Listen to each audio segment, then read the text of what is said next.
ಶ್ರೀ ಗುರುಭ್ಯೋ ನಮಃ. ಪೂಜ್ಯಾಯ ರಾಘವೇಂದ್ರಾಯ ಸತ್ಯಧರ್ಮರಾಯ ಜಲಾನುಭವಕ್ಷಾಯ ಕಾಮನಾಧಿನಿ ಆಪಾದನಂ ಪರ್ಯಂತ ಗುಣಾಕೃತ ಏವಂ ಶಕ್ತಿ ಸಿದ್ಧಿಂದಿಯೋ ಅಸ್ಮದ್ಗುರು ಸಮಾಗಮಂ ಪಾದನಂ ಶ್ರೀಗುಣಾಚಾರ್ಯ ಪರ್ಯಂತ ವಂದೇ ಗೋತ್ರಪ್ಪ. ಮಹಾಭಾರತ ಪ್ರವಚನ ಮಾಲಿಕೆ ಅಂಗವಾಗಿ ಇವತ್ತು ದಿವಸ ಉಪನ್ಯಾಸವನ್ನು ನೀಡಿರುವಂತಹ ಪೂಜ್ಯ ಶ್ರೀ ಶ್ರೀಪಾದಾಚಾರ್ಯರವರಿಗೆ ಸಾಷ್ಟಾಂಗ ನಮಸ್ಕಾರ ಪೂರ್ವಕವಾಗಿ ಸ್ವಾಗತವನ್ನು ಕೋರಿ, ಅದೇ ರೀತಿ ಬಂದಿರತಕ್ಕಂಥ ಎಲ್ಲ ಸಂತೋಷರಿಗೂ ಕೂಡ ಸ್ವಾಗತವನ್ನು ಕೋರಿ ಪೂಜ್ಯ ಆಚಾರ್ಯರು ಪ್ರವಚನವನ್ನು ಕಲಿಸುವುದನ್ನು ಸ್ವಾಗತಿಸಿದ್ದೇವೆ.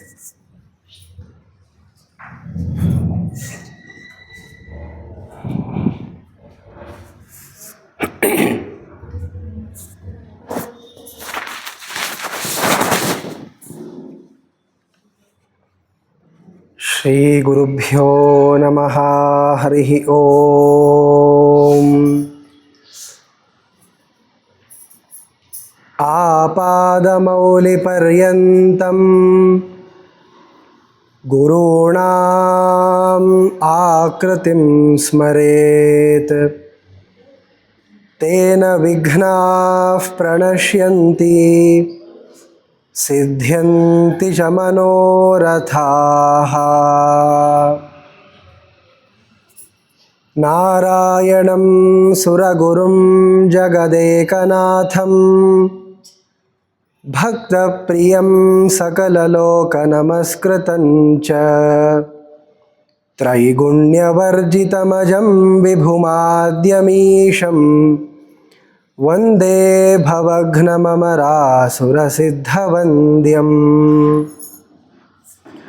ನಾರಾಯಣಂ ನಮಸ್ಕೃತ್ಯ ನರಂ ಚೈವ ನರೋತ್ತಮಂ ದೇವೀಂ ಸರಸ್ವತೀಂ ವ್ಯಾಸಂ ತತೋ ಜಯಮುದೀರಯೇ.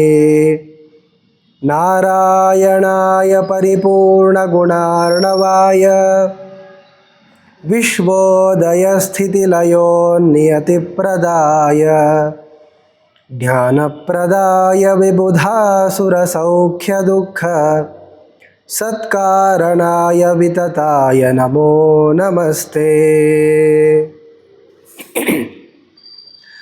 ಯಸ್ಯ ತ್ರೀಣ್ಯುದಿತಾನಿ ವೇದವಚನೆ ರೂಪಾಣಿ ದಿವ್ಯಾನ್ಯಲಂ ಬಟ್ ತದ್ದರ್ಶತಮಿತ್ಥಮೇವ ನಿಹಿತಂ ದೇವಸ್ಯ ಭರ್ಗೋ ಮಹತ್. ವಾಯೋರಾಮವಚೋನಯಂ ಪ್ರಥಮಕಂ ಪೃಕ್ಷೋ ದ್ವಿತೀಯಂ ವಪುಃ ಮಧ್ವೋ ಯತ್ತು ತೃತೀಯಮೇತದಮುನಾ ಗ್ರಂಥಃ ಕೃತಃ ಕೇಶವೇ. ಅಸ್ಮದ್ಗುರುಸಮಾರಂಭಾಂ ಟೀಕಾಕೃತ್ಪಾದಮಧ್ಯಗಾಂ ಶ್ರೀಮದಾಚಾರ್ಯಪರ್ಯಂತಾಂ ವಂದೇ ಗುರುಪರಂಪರಾಂ. ದುರ್ವಾದಿಧ್ವಾಂತರವಯೇ ವೈಷ್ಣವೇಂದೀವರೇಂದವೇ ಶ್ರೀರಾಘವೇಂದ್ರ ಗುರವೇ ನಮೋತ್ಯಂತದಯಾಲವೇ. ಧರ್ಮೋ ವಿವರ್ಧತಿ ಯುಧಿಷ್ಠಿರಕೀರ್ತನೇನ ಪಾಪಂ ಪ್ರಣಶ್ಯತಿ ವೃಕೋದರಕೀರ್ತನೇನ ಶತ್ರುರ್ವಿನಶ್ಯತಿ ಧನಂಜಯಕೀರ್ತನೇನ ಮಾದ್ರೀಸುತೌ ಕಥಯತಾಂ ನ ಭವಂತಿ ರೋಗಾಃ.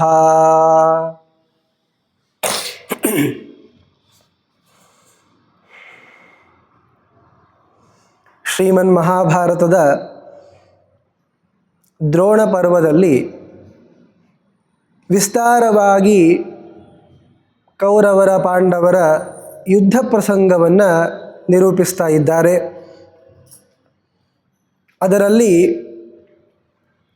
ಮಹಾಪರಾಕ್ರಮಿಯಾದ ಅರ್ಜುನನ ಮಗನಾದ ಅಭಿಮನ್ಯುವಿನ ವಧೆಯನ್ನು ಎಲ್ಲ ಕೌರವರು ಮಾಡಿದ್ದಾರೆ.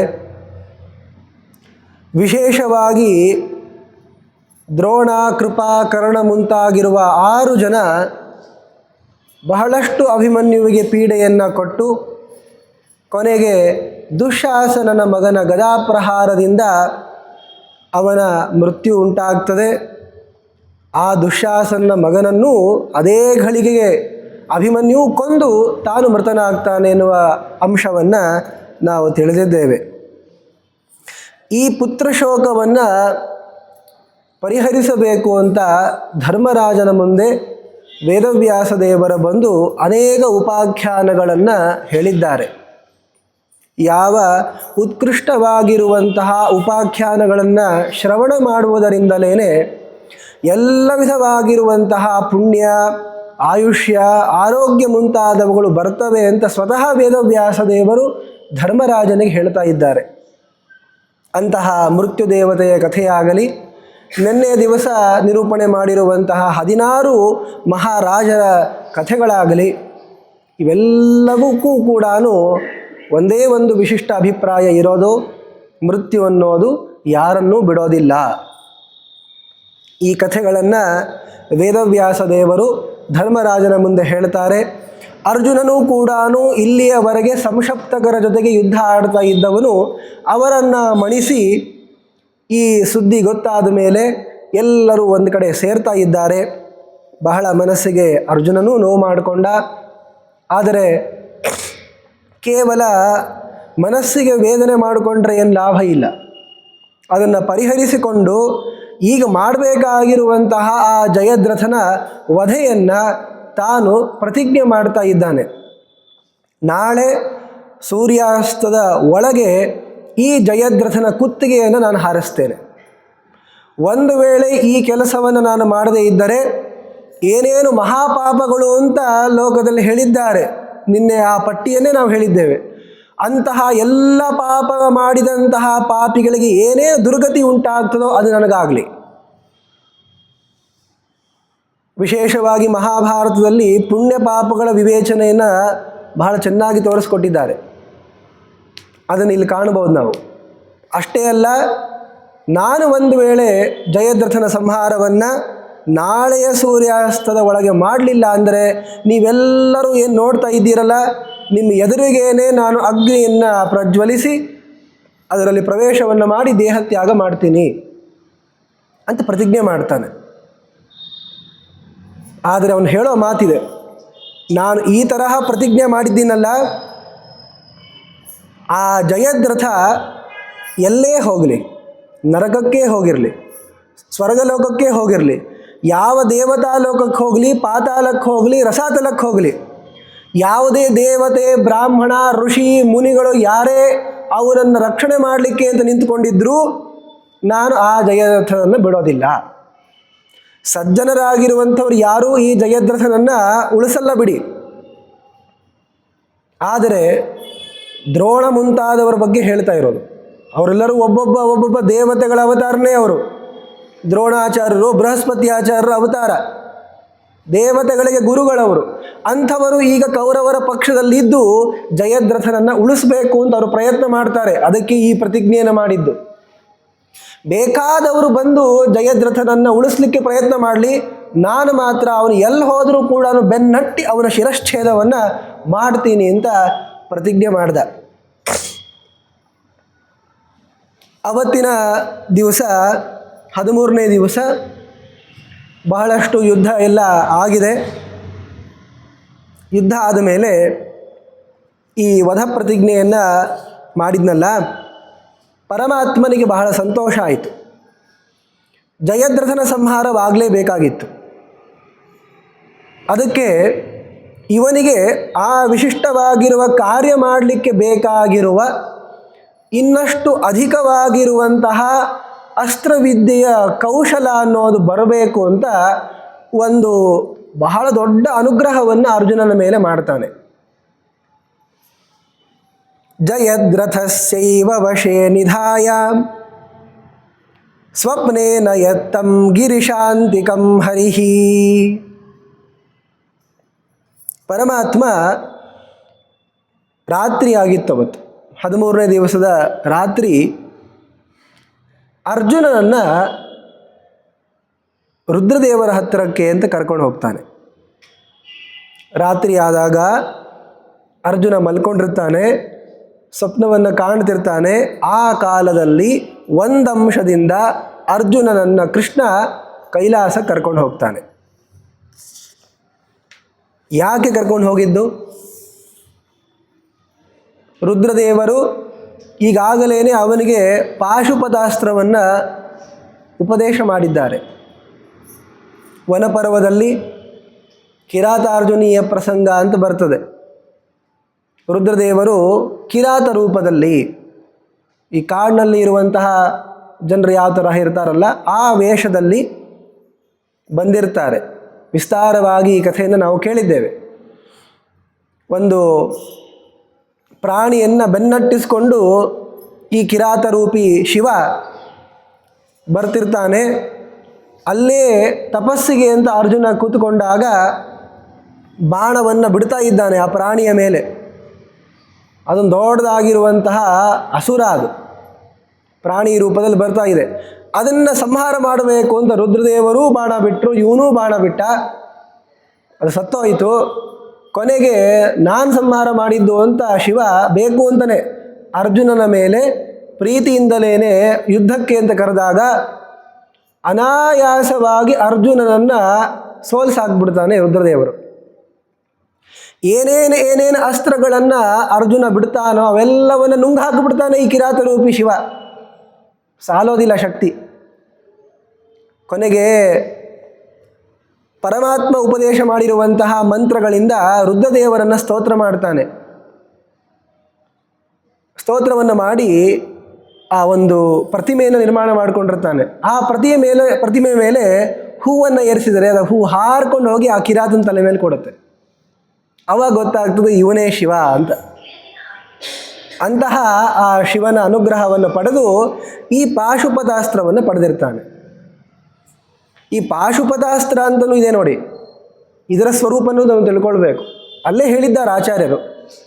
ಪಾಶುಪತಾಸ್ತ್ರ ಅಂದರೆ ಏನರ್ಥ ಅಲ್ರಿ? ಪಶುಪತಿ ಅಂದರೆ ರುದ್ರ, ಅವನಿಗೆ ಸಂಬಂಧಪಟ್ಟಿರುವಂಥದ್ದು ಪಾಶುಪತ.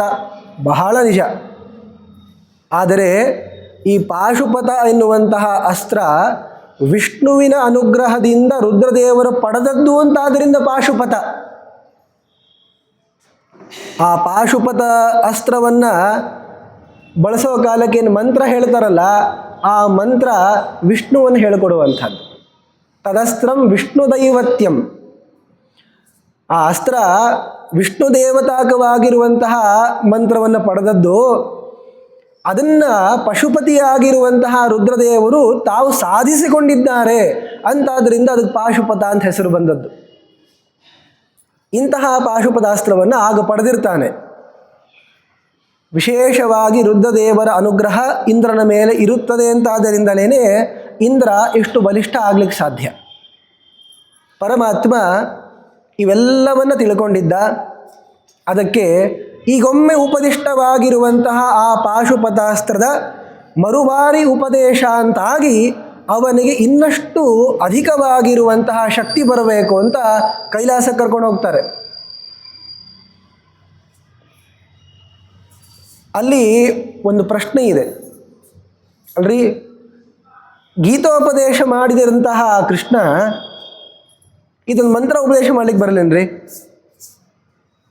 700 ಶ್ಲೋಕಾಪ ಅಲ್ಲ, ಎಲ್ಲವನ್ನೂ ಕೃಷ್ಣ ಏನು ಉಪದೇಶ ಮಾಡಿಲ್ಲ. ಅಲ್ಲಿ ಕೆಲವೊಂದು ಸಂಜಯ ಮಾತಾಡಿದ್ದಾನೆ, ಧೃತರಾಷ್ಟ್ರ ಮಾತಾಡಿದ್ದಾನೆ, ಅದೆಲ್ಲ ಬೇರೆ ವಿಚಾರ. ಆದರೆ ಸಮಗ್ರ ಗೀತೋಪದೇಶ ಮಾಡಿದ ಕೃಷ್ಣ ಈ ಪಾಶುಪತಾಸ್ತ್ರದ ಮಂತ್ರವನ್ನು ಹೇಳಿ ಅವನಿಗೆ ಉಪದೇಶ ಮಾಡೋದಕ್ಕೆ ಆಗ್ತಿರ್ಲಿಲ್ವೇ? ಅಂದರೆ ಇಲ್ಲಿ ಆಚಾರ್ಯರು ಇದನ್ನು ನಿರ್ಣಯಿಸ್ತಾ ಬಹಳ ಉತ್ತಮವಾಗಿರುವಂತಹ ಒಂದು ಮಾತನ್ನು ಆಡ್ತಾರೆ. ನಮ್ಮ ದೇವರದು ಒಂದು ನಿಯಮ ಇದೆ ರೀ. ಸ್ವಯಮೇವಾಖಿಲ ಜಗದ್ರಕ್ಷಾದ್ಯಮಿತ ಶಕ್ತಿಮಾನ್ ಅಪ್ಯಚ್ಯುತೋ ಗುರುದ್ವಾರ ಪ್ರಸಾದ ಕೃತಹಂ ತ್ವಿತಿ. ನಾನಿರ್ಬೋದು, ನಾನು ದೇವರು, ಎಲ್ಲವನ್ನೂ ಮಾಡಲಿಕ್ಕೂ ನನಗೆ ಸಾಮರ್ಥ್ಯ ಇದೆ. ಅಖಿಲ ಜಗದ್ರಕ್ಷಾದ್ಯಮಿತ ಶಕ್ತಿಮಾನ್.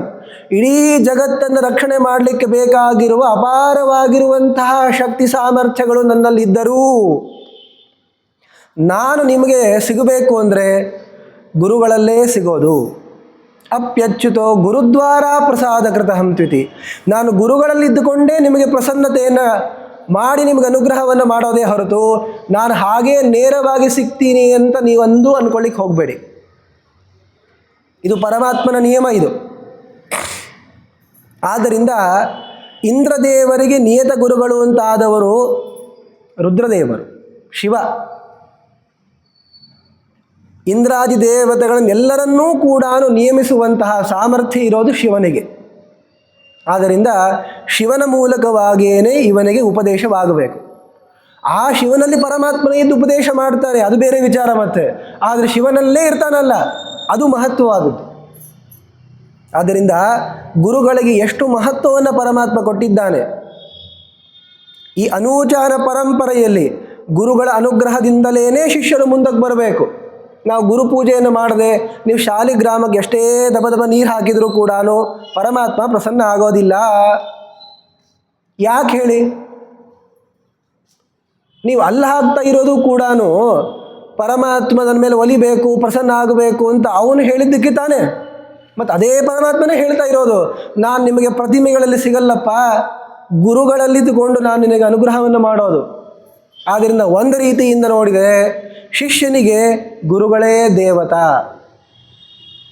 ಮತ್ತು ಐಕ್ಯ ಚಿಂತನೆ ಮಾಡಲಿಕ್ಕೆ ಹೋಗಬೇಡಿ, ಮತ್ತೆ ಅವರಲ್ಲಿ ಪರಮಾತ್ಮ ಇರ್ತಾನೆ ಅಂತ ಅಭಿಪ್ರಾಯ. ಈ ಕಾರಣದಿಂದ ಅರ್ಜುನನಿಗೆ ತಾನೇ ಉಪದೇಶ ಮಾಡಲಿಕ್ಕೆ ಅಂತ ಬರ್ತಿದ್ದರೂ ಕೂಡ ಪರಮಾತ್ಮನಿಗೆ ಆ ಅರ್ಹತೆ ಇದ್ದರೂ ಕೂಡ ನಾನು ಈ ನಿಯಮವನ್ನು ಮುರಿಯೋದಿಲ್ಲ. ಅವರವರಿಗೆ ಅವರ ಗುರುಗಳಿಂದಲೇ ಅನುಗ್ರಹ ಆಗಬೇಕು. ನಾವೇನು ಮಾಡ್ತೀವಿ ಅಂದರೆ ಈ ಬಟ್ಟೆ ಬದಲಾಯಿಸಿದ ಹಾಗೆ ಗುರುಗಳನ್ನು ಬದಲಾಯಿಸ್ತೀವಿ. ಈ ಊರಲ್ಲಿ ಇವರಿದ್ರಿ, ಅದಕ್ಕೆ ಇವ್ರ ಹತ್ರ ಹೋದ್ವಿ, ಬೇರೆ ಕಡೆ ಹೋದ್ವಿ, ಅವ್ರ ಹತ್ರ ಹೋಗ್ಬಿಟ್ವಿ ಅಂತ ವಾಸಾಂಸಿ ಜೀರ್ಣಾನಿ ಯಥಾ ವಿಹಾಯ ಅಂತ ದೃಷ್ಟಾಂತ ಕೊಟ್ಟಿದ್ದಾನೆ ನೋಡಿ. ಬಟ್ಟೆ ಬದಲಾಯಿಸಿದಾಗ ನಾವು ಗುರುಗಳನ್ನು ಬದಲಾಯಿಸ್ಬಿಡ್ತೀವಲ್ಲ, ಅದಕ್ಕೆ ನಮ್ಮ ಗುರುಗಳ ಮಹತ್ವ ಗೊತ್ತಾಗಲ್ಲ. ಆದರೆ ಆ ತರಹ ಇರೋದಿಲ್ಲ. ಗುರುಗಳನ್ನು ನಾವು ಎಷ್ಟು ಗೌರವಿಸಬೇಕು ಅಂತಂದರೆ ಇವರನ್ನು ಬಿಟ್ಟರೆ ಬೇರೆ ಕಡೆ ಪರಮಾತ್ಮ ನಮಗೆ ಸಿಗೋದೇ ಇಲ್ಲ ಅನ್ನೋಷ್ಟು ಮಟ್ಟಿಗೆ ನಾವಿರಬೇಕು. ಆಗ ಪರಮಾತ್ಮ ನಮ್ಮ ಗುರುಗಳಲ್ಲಿ ಇದ್ದುಕೊಂಡು ಸ್ವತಃ ಗುರುತಮೋ ಧಾಮ ಅಂತ ಗುರು ಶಬ್ದ ವಾಚ್ಯನಾಗಿ ಅವರಲ್ಲಿದ್ದು ನಮಗೆ ಅನುಗ್ರಹ ಮಾಡ್ತಾನೆ.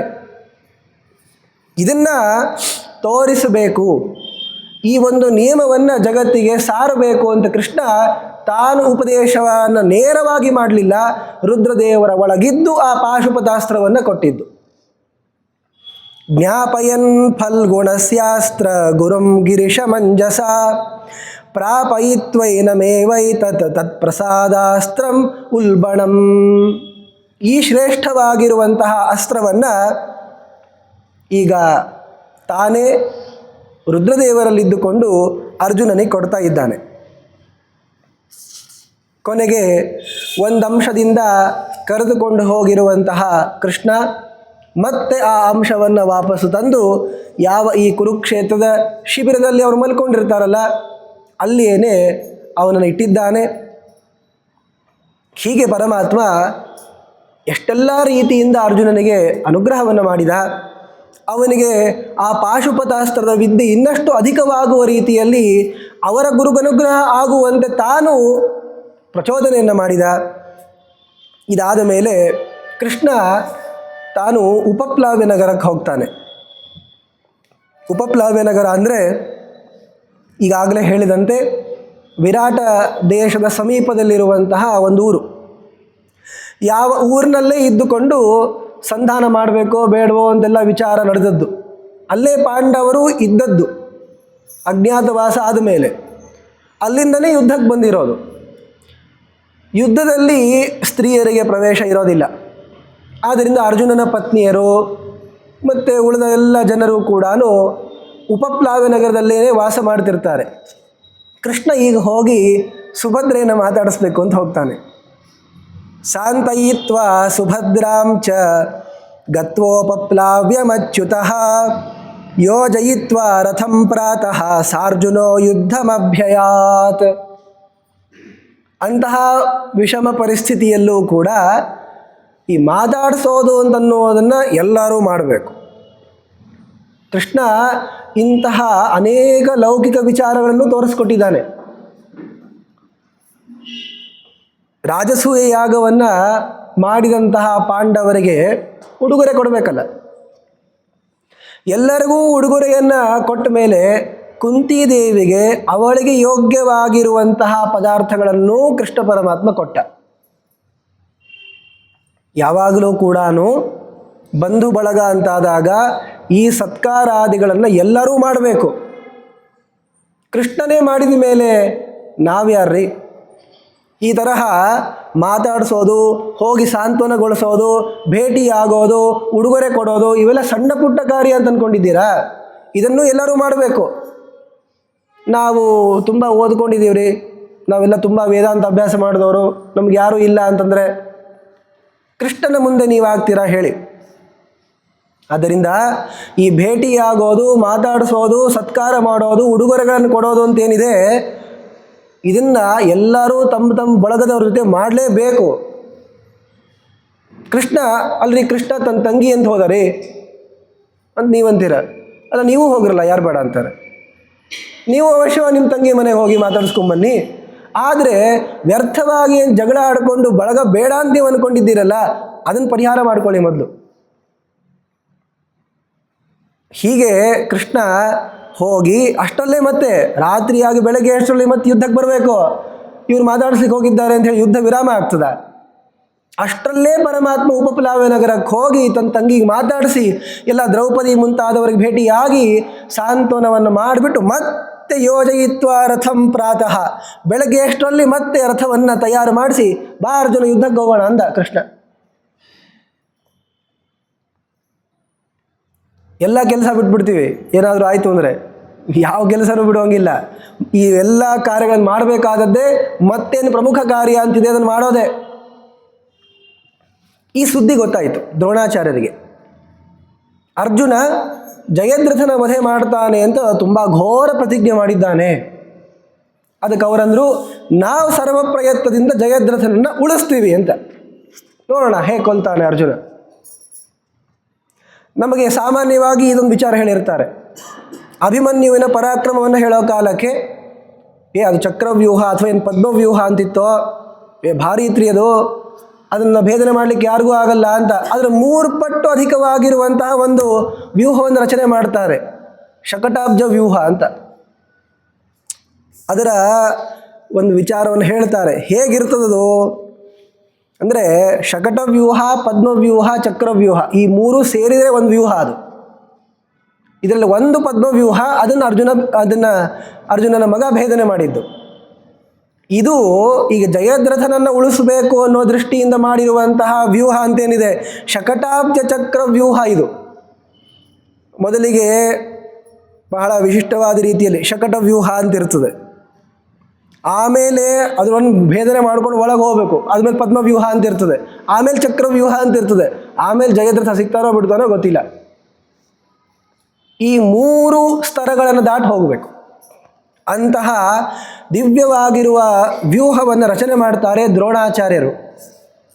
ತ್ರಾತಾಸ್ಮ್ಯಹಂ ಸರ್ವಥೇತಿ ಪ್ರತಿಜ್ಞಾಂ ಕೃತ್ವಾ ದ್ರೋಣ ವ್ಯೂಹಂ ಅಭೇದ್ಯ ಮಾತನೋತ್. ನಾ ರಕ್ಷಣೆ ಮಾಡ್ತೀನಿ ಜಯದ್ರಥನನ್ನು ಅಂತ ಅವರು ಪ್ರತಿಜ್ಞೆ ಮಾಡಿದರು.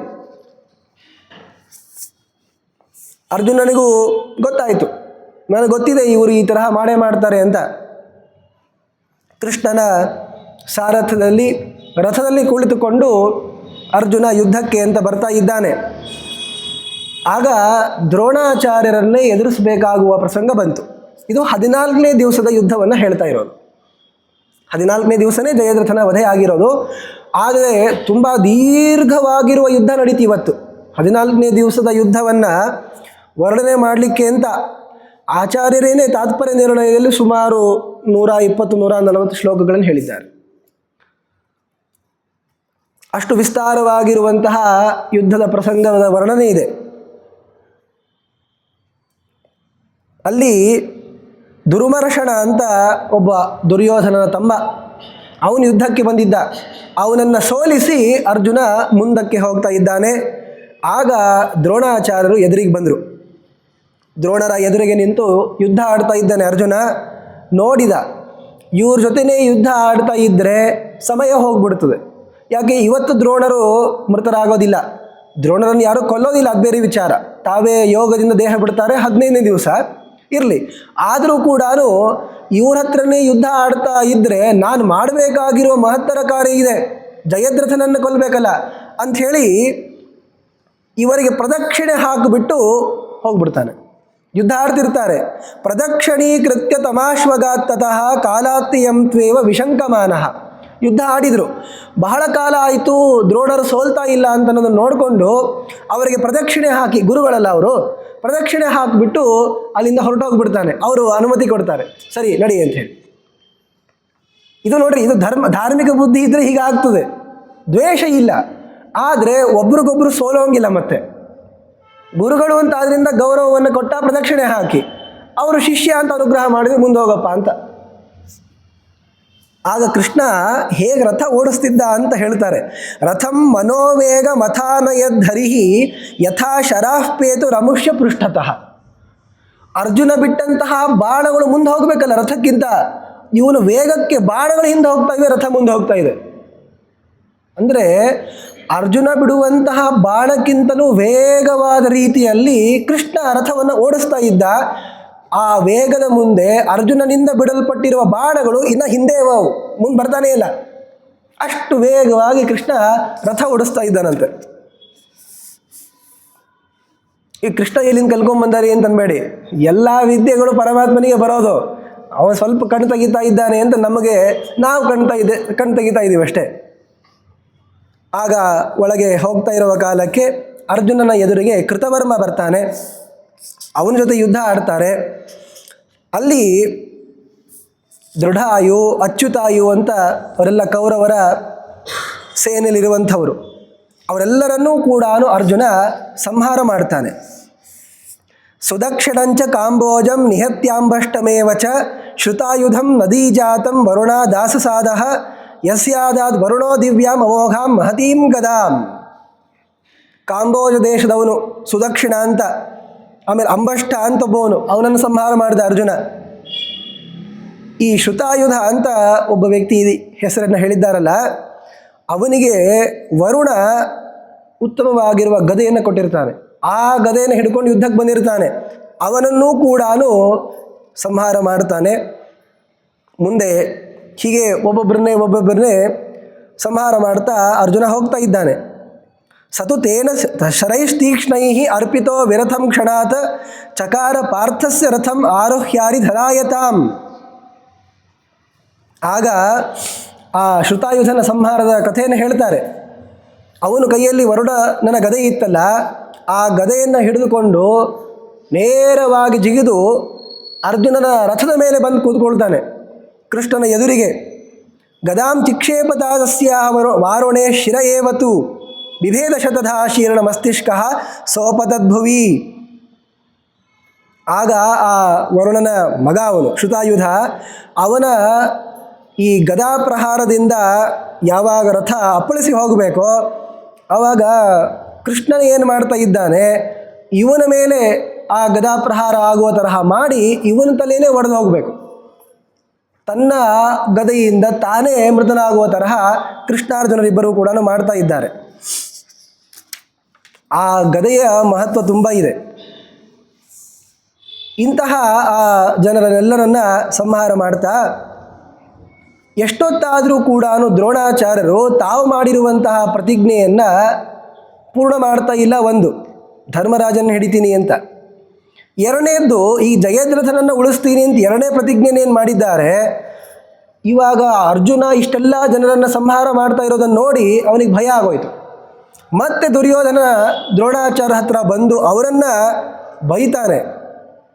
ಬೈದು, ನೋಡು ನಮ್ಮ ಜನರನ್ನೆಲ್ಲರನ್ನೂ ಕೂಡ ಹೇಗೆ ಅರ್ಜುನ ಕೊಲ್ತಾ ಇದ್ದಾನೆ, ವರುಣ ಕೊಟ್ಟಿರುವಂತಹ ಗದೆಯಿಂದ ಯುದ್ಧ ಆಡುವಂತಹ ಶ್ರುತಾಯುಧ ಮುಂತಾದವರೆಲ್ಲರನ್ನೂ ಸಂಹಾರ ಮಾಡಿದ ಅರ್ಜುನ, ನೀವು ನೋಡ್ತಾ ನಿಂತ್ಕೊಂಡಿದ್ದೀರಲ್ಲ ಅಂತ ಬೈತಾನೆ ದ್ರೋಣಾಚಾರ್ಯರಿಗೆ.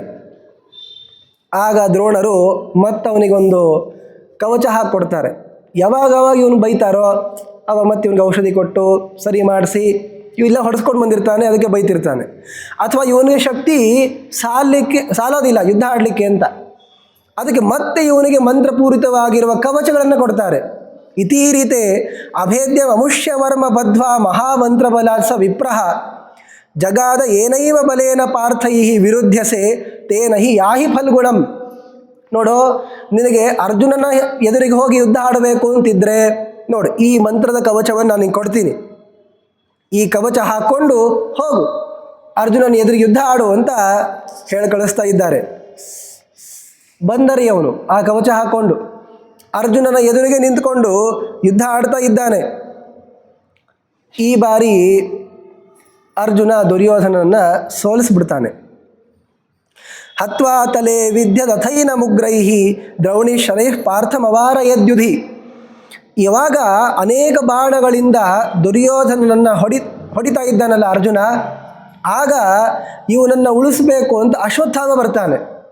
ಈ ಯುದ್ಧ ಪ್ರಸಂಗಗಳಲ್ಲಿ ಅನೇಕ ಬಾರಿ ಭೀಮ ಹಾಗೂ ಅರ್ಜುನನಿಗೆ ದುರ್ಯೋಧನ ಸಿಕ್ಕಿಬೀಳ್ತಾನೆ ಎನ್ನುವಂತಹ ಪ್ರಸಂಗ ಬಂದಾಗೆಲ್ಲ ಅಶ್ವತ್ಥಾಮ ಬಂದು ಇಲ್ಲ ಕೃಪಾಚಾರ್ಯರು ಬಂದು ಅವರನ್ನು ಉಳಿಸ್ತಾ ಇದ್ರು.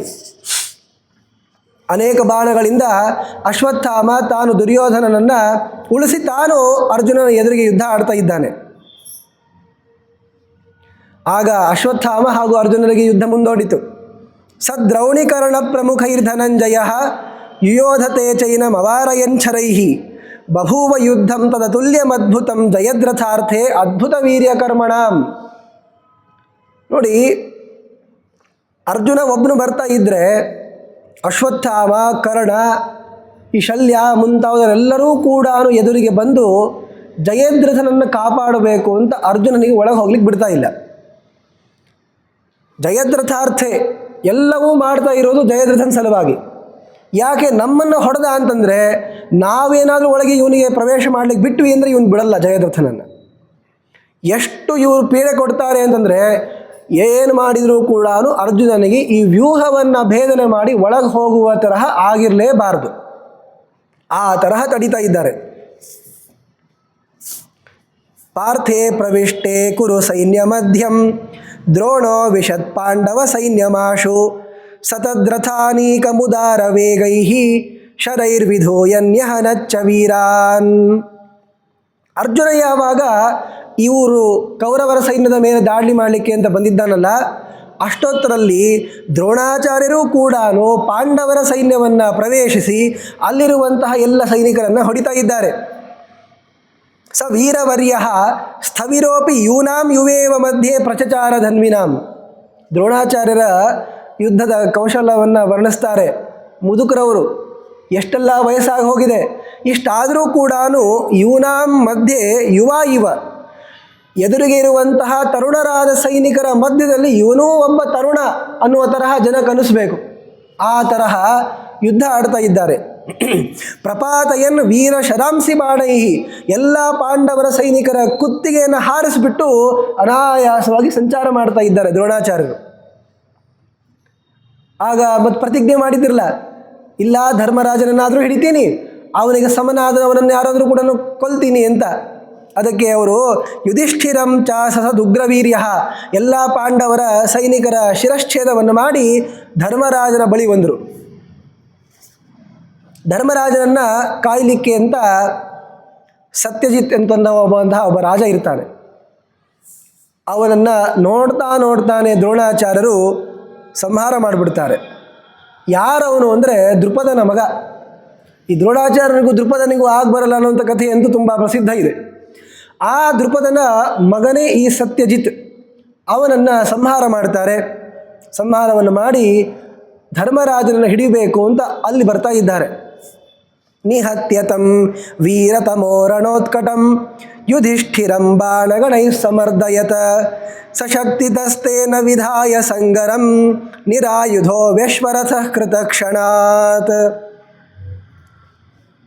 ಯುಧಿಷ್ಠಿರನ ಎದುರಿಗೆ ದ್ರೋಣಾಚಾರ್ಯ ಬಂದು ನಿಂತ್ಕೊಂಡಿದ್ದಾರೆ. ಅನೇಕ ಬಾಣಗಳಿಂದ ಧರ್ಮರಾಜನನ್ನು ಹೊಡೆದರು ದ್ರೋಣಾಚಾರ್ಯರು. ಚೆನ್ನಾಗಿ ಪೀಡಿತನಾದ ಧರ್ಮರಾಜ ಬಹಳಷ್ಟು ಅವನು ಪ್ರಯತ್ನವನ್ನು ಮಾಡಿದ. ಆದರೆ ದ್ರೋಣಾಚಾರ್ಯರ ಮುಂದೆ ಅವನ ಸಾಮರ್ಥ್ಯ ಸಾಲಿಲ್ಲ. ಅವನ ರಥ ಮುರಿದೋಯಿತು, ಕುದುರೆಗಳೆಲ್ಲವೂ ಕೂಡ ಬೇರೆ ಬೇರೆ ಕಡೆ ಆಗಿ ಓಡೋಗ್ಬಿಟ್ಟು. ಸ ಊರ್ಧ್ವಬಾಹು ಭುವಿ ಸಂಸ್ಥಿತೋಪಿ ಗೃಹೀತಮಾಜೌ ಗುರುಣಾಭಿಪನ್ನಃ ಮಾದ್ರೀಸುತಸ್ಯ ವರಜಸ್ಯ ಯಾನಮಾರೋಹ್ಯ ವೇಗಾತ್ ಅಪಜಗ್ನಿವಾಂಸ್ತತಃ. ಏನು ಮಾಡಬೇಕು ಧರ್ಮರಾಜ? ಅವನನ್ನು ಕಾಯಲಿಕ್ಕೆ ಅಂತ ನಿಂತ್ಕೊಂಡಿರುವಂತಹ ಸತ್ಯಜಿತನ ಸಂಹಾರ ಮಾಡಿಬಿಟ್ರು. ಒಬ್ಬನೇ ನಿಂತ್ಕೊಂಡಿದ್ದಾನೆ. ಬಾಣಗಳಿಂದ ಇವನ ಕುದುರೆಯನ್ನು ರಥವನ್ನೂ ಕೂಡ ಹೊಡೆದು ಹಾಕಿದ್ರು. ಬರೀ ಕೈಯಲ್ಲಿ ಕೈ ಮೇಲೆ ಮಾಡ್ಕೊಂಡು ನಿಂತ್ಕೊಂಡ್ಬಿಟ್ಟಿದ್ದಾನೆ ಧರ್ಮರಾಜ. ಈಗ ಹಿಡಿಬೇಕು ಇವನನ್ನು ಹಿಡಿದ್ಬಿಟ್ರೆ ಅರ್ಧ ಏನೋ ಪೂರ್ಣ ವಿರಾಮನ ಯುದ್ಧಕ್ಕೆ. ನೀವು ಯುದ್ಧ ನಿಲ್ಲಿಸಲಿಲ್ಲ ಕೊಲ್ತೀವಿ ನೋಡಂತ ಏನಾದರೂ ಮಾಡ್ಬೋದು. ಆಗ ಇವನ ರಕ್ಷಣೆಗೆ ಅಂತ ಸಹದೇವ ಬರ್ತಾನೆ. ರಥವನ್ನು ಓಡಿಸ್ಕೊಂಡು ಬಂದಾಗ ತತ್ಕ್ಷಣದಲ್ಲಿ ವೇಗವಾಗಿ ಓಡಿ ಸಹದೇವನ ರಥ ಏರ್ಕೊಂಡ್ಬಿಟ್ಟು ಮುಂದೆ ಹೋಗ್ಬಿಡ್ತಾರೆ, ತಪ್ಪಿಸ್ಕೊಂಡ್ಬಿಡ್ತಾರೆ. ಏಕೆ ದ್ರೋಣರ ಎದುರಿಗೆ ಇದ್ದು ಯುದ್ಧ ಆಡೋದು ಕಷ್ಟ ಇದೆ. ಆಗ ಅಲ್ಲಿ ಧೃಷ್ಟಕೇತು ಅಂತ ಶಿಶುಪಾಲನ ಮಗ ಅವನು. ಈ ಪ್ರಹ್ಲಾದ, ಸಲ್ಲಾದ, ಹ್ಲಾದ, ಅನುಹ್ಲಾದ ಅಂತ 4 ಜನ ಹೆಸರು ಹೇಳ್ತಾರಲ್ಲ, ಅದರಲ್ಲಿ ಅನುಹ್ಲಾದನ ಅವತಾರ ಇವನು. ಶಿಶುಪಾಲನ ಮಗ ಧೃಷ್ಟಕೇತು, ಪಾಂಡವರಿಗೆ ಬೇಕಾದವನು. ಅವನು ನಡುವೆ ಯುದ್ಧಕ್ಕೆ ಅಂತ ಬಂದಾಗ ಈ ದ್ರೋಣಾಚಾರ್ಯರು ಅವನನ್ನು ನಿರ್ದಾಕ್ಷಿಣ್ಯವಾಗಿ ಸಂಹಾರ ಮಾಡಿಬಿಡ್ತಾರೆ. ದ್ರೋಣಂ ತತಃ ಶೈಶುಪಾಲಿ ಸಪುತ್ರ ಜರಾಸಂಧಿ ಕಾಶಿರಾಜಶ್ಚ ಸೈಭ್ಯ ಸಮಾಸದನ್ ಕೇಕಯಾಶ್ಚೈವ ಪಂಚ ಸಮರ್ದಯನ್ ಬಾಣಗಣೈಶ್ಚ ಸರ್ವಶಃ. ದ್ರೋಣಾಚಾರ್ಯರ ಪರಾಕ್ರಮವನ್ನು ಎಷ್ಟು ವರ್ಣಿಸಿದರೂ ಕಮ್ಮಿನೇ ಇದೆ. ಇಷ್ಟೆಲ್ಲ ಜನ ಬಂದರು. ಕಾಶಿರಾಜ, ಶೈಬ್ಯ ಇವರೆಲ್ಲ ಹೆಸರನ್ನು ಹೇಳಿದ್ದಾರೆ ನೋಡಿ ಗೀತೆಯ ಆದಿಮ ಸರ್ಗದಲ್ಲಿ. ಅಲ್ಲಿ ಬಂದಿರುವ ಅನೇಕ ರಾಜರನ್ನು ಹೊಡೆದು ವಿಶೇಷವಾಗಿ ಧೃಷ್ಟಕೇತುವನನ್ನು ಸಂಹಾರ ಮಾಡ್ತಾರೆ. ಸತಾನ್ ಕ್ರಮೇಣ ಇವ ನಿಕೃತ್ತ ಕಂಧರಾನ್, ಎಲ್ಲರ ಕುತ್ತಿಗೆಯನ್ನೇ ಹಾರಿಸೋದು, ಕೈ ಬಿಟ್ಟರು ಮೈ ಬಿಟ್ಟರು ಇಲ್ಲೇ ಇಲ್ಲ. ಈ ತರಹ ಅವರನ್ನು ಸಂಹಾರ ಮಾಡಿ ಎಲ್ಲ ಪಾಂಡವರ ಸೈನಿಕರನ್ನು ಹೊಡಿತಾ ಇರುವ ಕಾಲಕ್ಕೆ ಧರ್ಮರಾಜ ಅಂತೂ ಸಹದೇವನ ರಥದಲ್ಲಿ ಕೂತ್ಕೊಂಡು ಅವನು ಹೇಗೋ ತನ್ನ ರಕ್ಷಣೆಯನ್ನು ಮಾಡಿಕೊಂಡ. ಇತ್ತ ಇನ್ನೊಂದು ಯುದ್ಧದ ಪ್ರಸಂಗವನ್ನು ವರ್ಣಿಸ್ತಾರೆ. ಭೀಮ ಹಾಗೂ ಅಲಂಬುಸ ಎನ್ನುವ ರಾಕ್ಷಸನ ನಡುವೆ ಆಗಿರುವಂತಹ ಯುದ್ಧ. ಈ ಅಲಂಬುಸ ತುಂಬ ಮಾಯಾ ಯುದ್ಧವನ್ನು ಮಾಡೋನು. ಇವನು ಈ ಬಕಾಸುರ ಇದ್ದಾನಲ್ಲ, ಬಕಾಸುರನ ಅಣ್ಣರಿ ಅವನು ಅಲಂಬುಸ. ಈಗಾಗಲೇ ಅರ್ಜುನನ ಮಗನಾಗಿರುವ ಇರಾವಂತನನ್ನು ಸಂಹಾರ ಮಾಡಿದ್ದಾನೆ ಇವನು. ಅಂತಹ ಅಲಂಬುಸ ರಾಕ್ಷಸ ಎದುರಿಗೆ ಬಂದಾಗ ಭೀಮ ತಾನು ಯುದ್ಧ ಆಡ್ತಾ ಇದ್ದಾನೆ. ಸ ಪೀಡಿತಸ್ತೇನ ಶರೈಸ್ಸುತೇಜನೈ ಕ್ಷಣಾದೃಶ್ಯತ್ವಮವಾಪ ಮಾಯಯ. ಭೀಮಸೇನ ದೇವರು ಅನೇಕ ಬಾಣಗಳನ್ನು ಆ ಅಲಂಬುಸನ ಮೇಲೆ ಬಿಡ್ತಾ ಇದ್ದಾರೆ. ಯಾವಾಗ ಆ ಭೀಮಸೇನ ದೇವರ ಬಾಣಗಳನ್ನು ತಡ್ಕೊಳ್ಳಿಕ್ಕಾಗಲಿಲ್ವೋ ಅದೃಶ್ಯನಾಗ್ಬಿಟ್ಟ ಈ ಅಲಂಬುಸ ರಾಕ್ಷಸ. ಅದೇ ತುಂಬ ಅವನಿಗೆ ಮಾಯಾ ಯುದ್ಧ ಬರ್ತಾ ಇತ್ತು. ಕಣ್ಣಿಗೆ ಕಾಣಿಸದಂತೆ ಅವನು ಅದೃಶ್ಯನಾಗ್ಬಿಟ್ಟ. ಸೋದೃಶ್ಯ ರೂಪೋನುಚರ ನ ಪೀಡಯತ್ ಭೀಮಸ್ಯ ತದ್ವೀಕ್ಷ ಚುಕೋಪ ಮಾರುತಿ. ಭೀಮನ ಹಿಂದೆ ಬಂದಿರುವಂತಹ ಅನೇಕ ಸೈನಿಕರಿದ್ದಾರಲ್ಲ, ಅವರೆಲ್ಲರನ್ನೂ ಕೂಡ ಇವನು ಅದೃಶ್ಯನಾಗಿ ಪೀಡಿಸಲಿಕ್ಕೆ ಪ್ರಾರಂಭ ಮಾಡಿದ. ಭೀಮಸೇನ ದೇವರಿಗೆ ತುಂಬ ಸಿಟ್ಟು ಬಂದು ಹೋಯಿತು. ಅಸ್ತ್ರಜ್ಞತಾಂ ಆತ್ಮನಿ ಕೇಶವಾಗ್ನೆಯ ಸಂದರ್ಶಯನ್ನಾಗತ ಧರ್ಮ ಸಂಕಟ. ಆಗ ಭೀಮಸೇನ ದೇವರಿಗೆ ಒಂದು ರೀತಿ ಧರ್ಮ ಸಂಕಟ. ಯಾಕೆ ಹೇಳ್ರಿ? ಈಗ ಯಾವುದೋ ಒಂದು ಅಸ್ತ್ರವನ್ನು ಪ್ರಯೋಗಿಸಿ ಅವನನ್ನು ಅನಾಯಾಸವಾಗಿ ಹೊಡಿಬೋದು, ಆದರೆ ಇವರು ಅಸ್ತ್ರ ಪ್ರಯೋಗವನ್ನು ಮಾಡೋದಿಲ್ವೇ? ಅನೇಕ ಬಾರಿ ಹೇಳಿದ್ವಿ ನೋಡಿ, ಈ ಅಸ್ತ್ರವಿದ್ಯೆಯನ್ನು ಬಳಸ್ಕೊಂಡು ಮಂತ್ರ ಹೇಳಿ ದೇವತೆಯ ಪ್ರಾರ್ಥನೆಯನ್ನು ಮಾಡಿ ಯುದ್ಧ ಆಡೋದು ಇದು ಭೀಮಸೇನ ದೇವರಿಗೆ ಧರ್ಮ ಅಂತ ಅನಿಸೋದಿಲ್ಲ. ಅದಕ್ಕೆ ಅವರು ಮಾಡೋದಿಲ್ಲ. ಆದರೆ ಏನು ಮಾಡೋದು? ಈ ಅಲಂಬುಸನನ್ನು ಹೊಡೆಯೋದು ಹೇಗೆ? ಅವನು ಅದೃಶ್ಯನಾಗ್ಬಿಟ್ಟಿದ್ದಾನಲ್ಲ, ಅದಕ್ಕೆ ಅಂಥೇಳಿ ಅಸ್ತ್ರ ಪ್ರಯೋಗವನ್ನು ಮಾಡ್ತಾರೆ ಈ ಪ್ರಸಂಗದಲ್ಲಿ. ಮತ್ತೆ ಹೋಯ್ತಲ್ರಿ ಭಾಗವತ್ ಧರ್ಮ ಅಂತ ನೀವಂತೀರಲ್ಲ, ನಿಜ ಇದೆ. ಅದಕ್ಕೆ ಆಚಾರ್ಯ ಅಂತಾರೆ ಅಸ್ತ್ರಜ್ಞತಾಂ ಆತ್ಮನಿ ಕೇಶವಾಗ್ನೆಯ ಸಂದರ್ಶಯನ್. ತನಗೆ ಅಸ್ತ್ರಜ್ಞತ್ವ ಇದೆ, ನಾನು ಅಸ್ತ್ರಗಳನ್ನು ತಿಳಿದಿದ್ದೇನೆ ಅಂತ ಭೀಮನಿಗೆ ಗೊತ್ತಿದೆ, ಅದು ನಮಗೆ ಗೊತ್ತಾಗಬೇಕು ಅಂತ ತೋರಿಸ್ಲಿಕ್ಕಂತೂ ಅಲ್ಲ, ಕೇಶವಾಜ್ಞೆಯ ಸಂದರ್ಶಯನ್, ಪರಮಾತ್ಮನ ಆಜ್ಞೆ ಆಯಿತು, ಕೃಷ್ಣ ಆಜ್ಞೆ ಮಾಡ್ದ ಅಂತಾದ್ದರಿಂದ ಬಿಡಬೇಕಾಯಿತು. ಈಗ ಕೃಷ್ಣನ ಆಜ್ಞೆಯನ್ನು ಪರಿಪಾಲನೆ ಮಾಡೋದು ದೊಡ್ಡದಿದೆ. ಆದ್ದರಿಂದ ಕೃಷ್ಣ ಹೇಳಿದ್ದಾನೆ, ಅವನ ಆಜ್ಞೆಯನ್ನು ಮಾಡಿದ್ದಾನೆ ಅಂತ. ಆದ್ದರಿಂದ ಈ ಅಸ್ತ್ರವನ್ನು ನಾನು ಬಿಟ್ಟು ಆ ಅಲಂಬುಸನನ್ನು ಹೊಡಿತೀನಿ ಅಂತ ಉತ್ತಮವಾಗಿರುವಂತಹ ಒಂದು ಅಸ್ತ್ರವನ್ನು, ತ್ವಾಷ್ಟ್ರಾಸ್ತ್ರವನ್ನು ಬಿಡ್ತಾನೆ ಭೀಮ. ತ್ವಾಷ್ಟ್ರಾಸ್ತ್ರಮಾದತ್ತ ಸ ಕಾಮ್ಯ ಕರ್ಮ ಹೀನೋಪಿ ಭೀಮಸ್ತತ ಉತ್ಥಿತಾಶರಾಃ ತೇ ಬಾಣವರ್ಯಾಃ ತದದೃಶ್ಯ ವೇಧಿನೋ ರಕ್ಷೋ ವಿದಾರ್ಯ ವಿಶುಶುರ್ಧರಾತಲಂ. ನೋಡಿ, ಈ ಉತ್ತಮವಾಗಿರುವಂತಹ ತ್ವಾಷ್ಟ್ರಾಸ್ತ್ರವನ್ನು ಏನು ಭೀಮ ಬಿಡ್ತಾ ಇದ್ದಾನಲ್ಲ, ಎಲ್ಲ ಕಡೆಯಿಂದಲೂ ಕೂಡ ಬಾಣಗಳು ಹೊರಬರ್ಲಿಕ್ಕೆ ಪ್ರಾರಂಭ ಆಗಿಬಿಟ್ರು.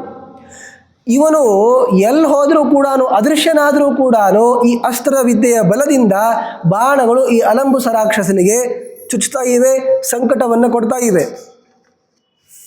ತದ್ಧನ್ಯಮಾನಂ ಪ್ರವಿಹಾಯ ಭೀಮಂ ಅಪಾದ್ರವದ್ ದೂರತರಂ ಸುಭೀತಂ. ಆಗ ಈ ಅಸ್ತ್ರಗಳ ತೇಜಸ್ಸನ್ನು ತಡ್ಕೊಳ್ಳಿಕ್ಕಾಗಲ್ಲ, ಇವೆಲ್ಲ ಬಾಣಗಳು ನನ್ನನ್ನು ಬಡಿತಾ ಇವೆ ಅಂತ ಈ ಅಲಂಬುಸ ರಾಕ್ಷಸ ಓಡಿ ಹೋಗ್ತಾ ಇದ್ದಾನೆ. ಆಗ ನೋಡಿ, ಈ ಭೀಮಸೇನ ದೇವರು ಬಿಡೋದಿಲ್ಲ. ತದೈವ ಕೃಷ್ಣ ತನಯ ಸಮೇತಾಃ ಜಘ್ನುಶಲಂ ಸಂಯತಿ ಸೌಮದತ್ತಿಂ ಅಲಂಬು ಸಂಪ್ರಾಪ ತದಾ ಘಟೋತ್ಕಚಃ ಪರಸ್ಪರಂ ತೌ ರಥಿನಾಂ ಅಯುಧ್ಯತಾಂ.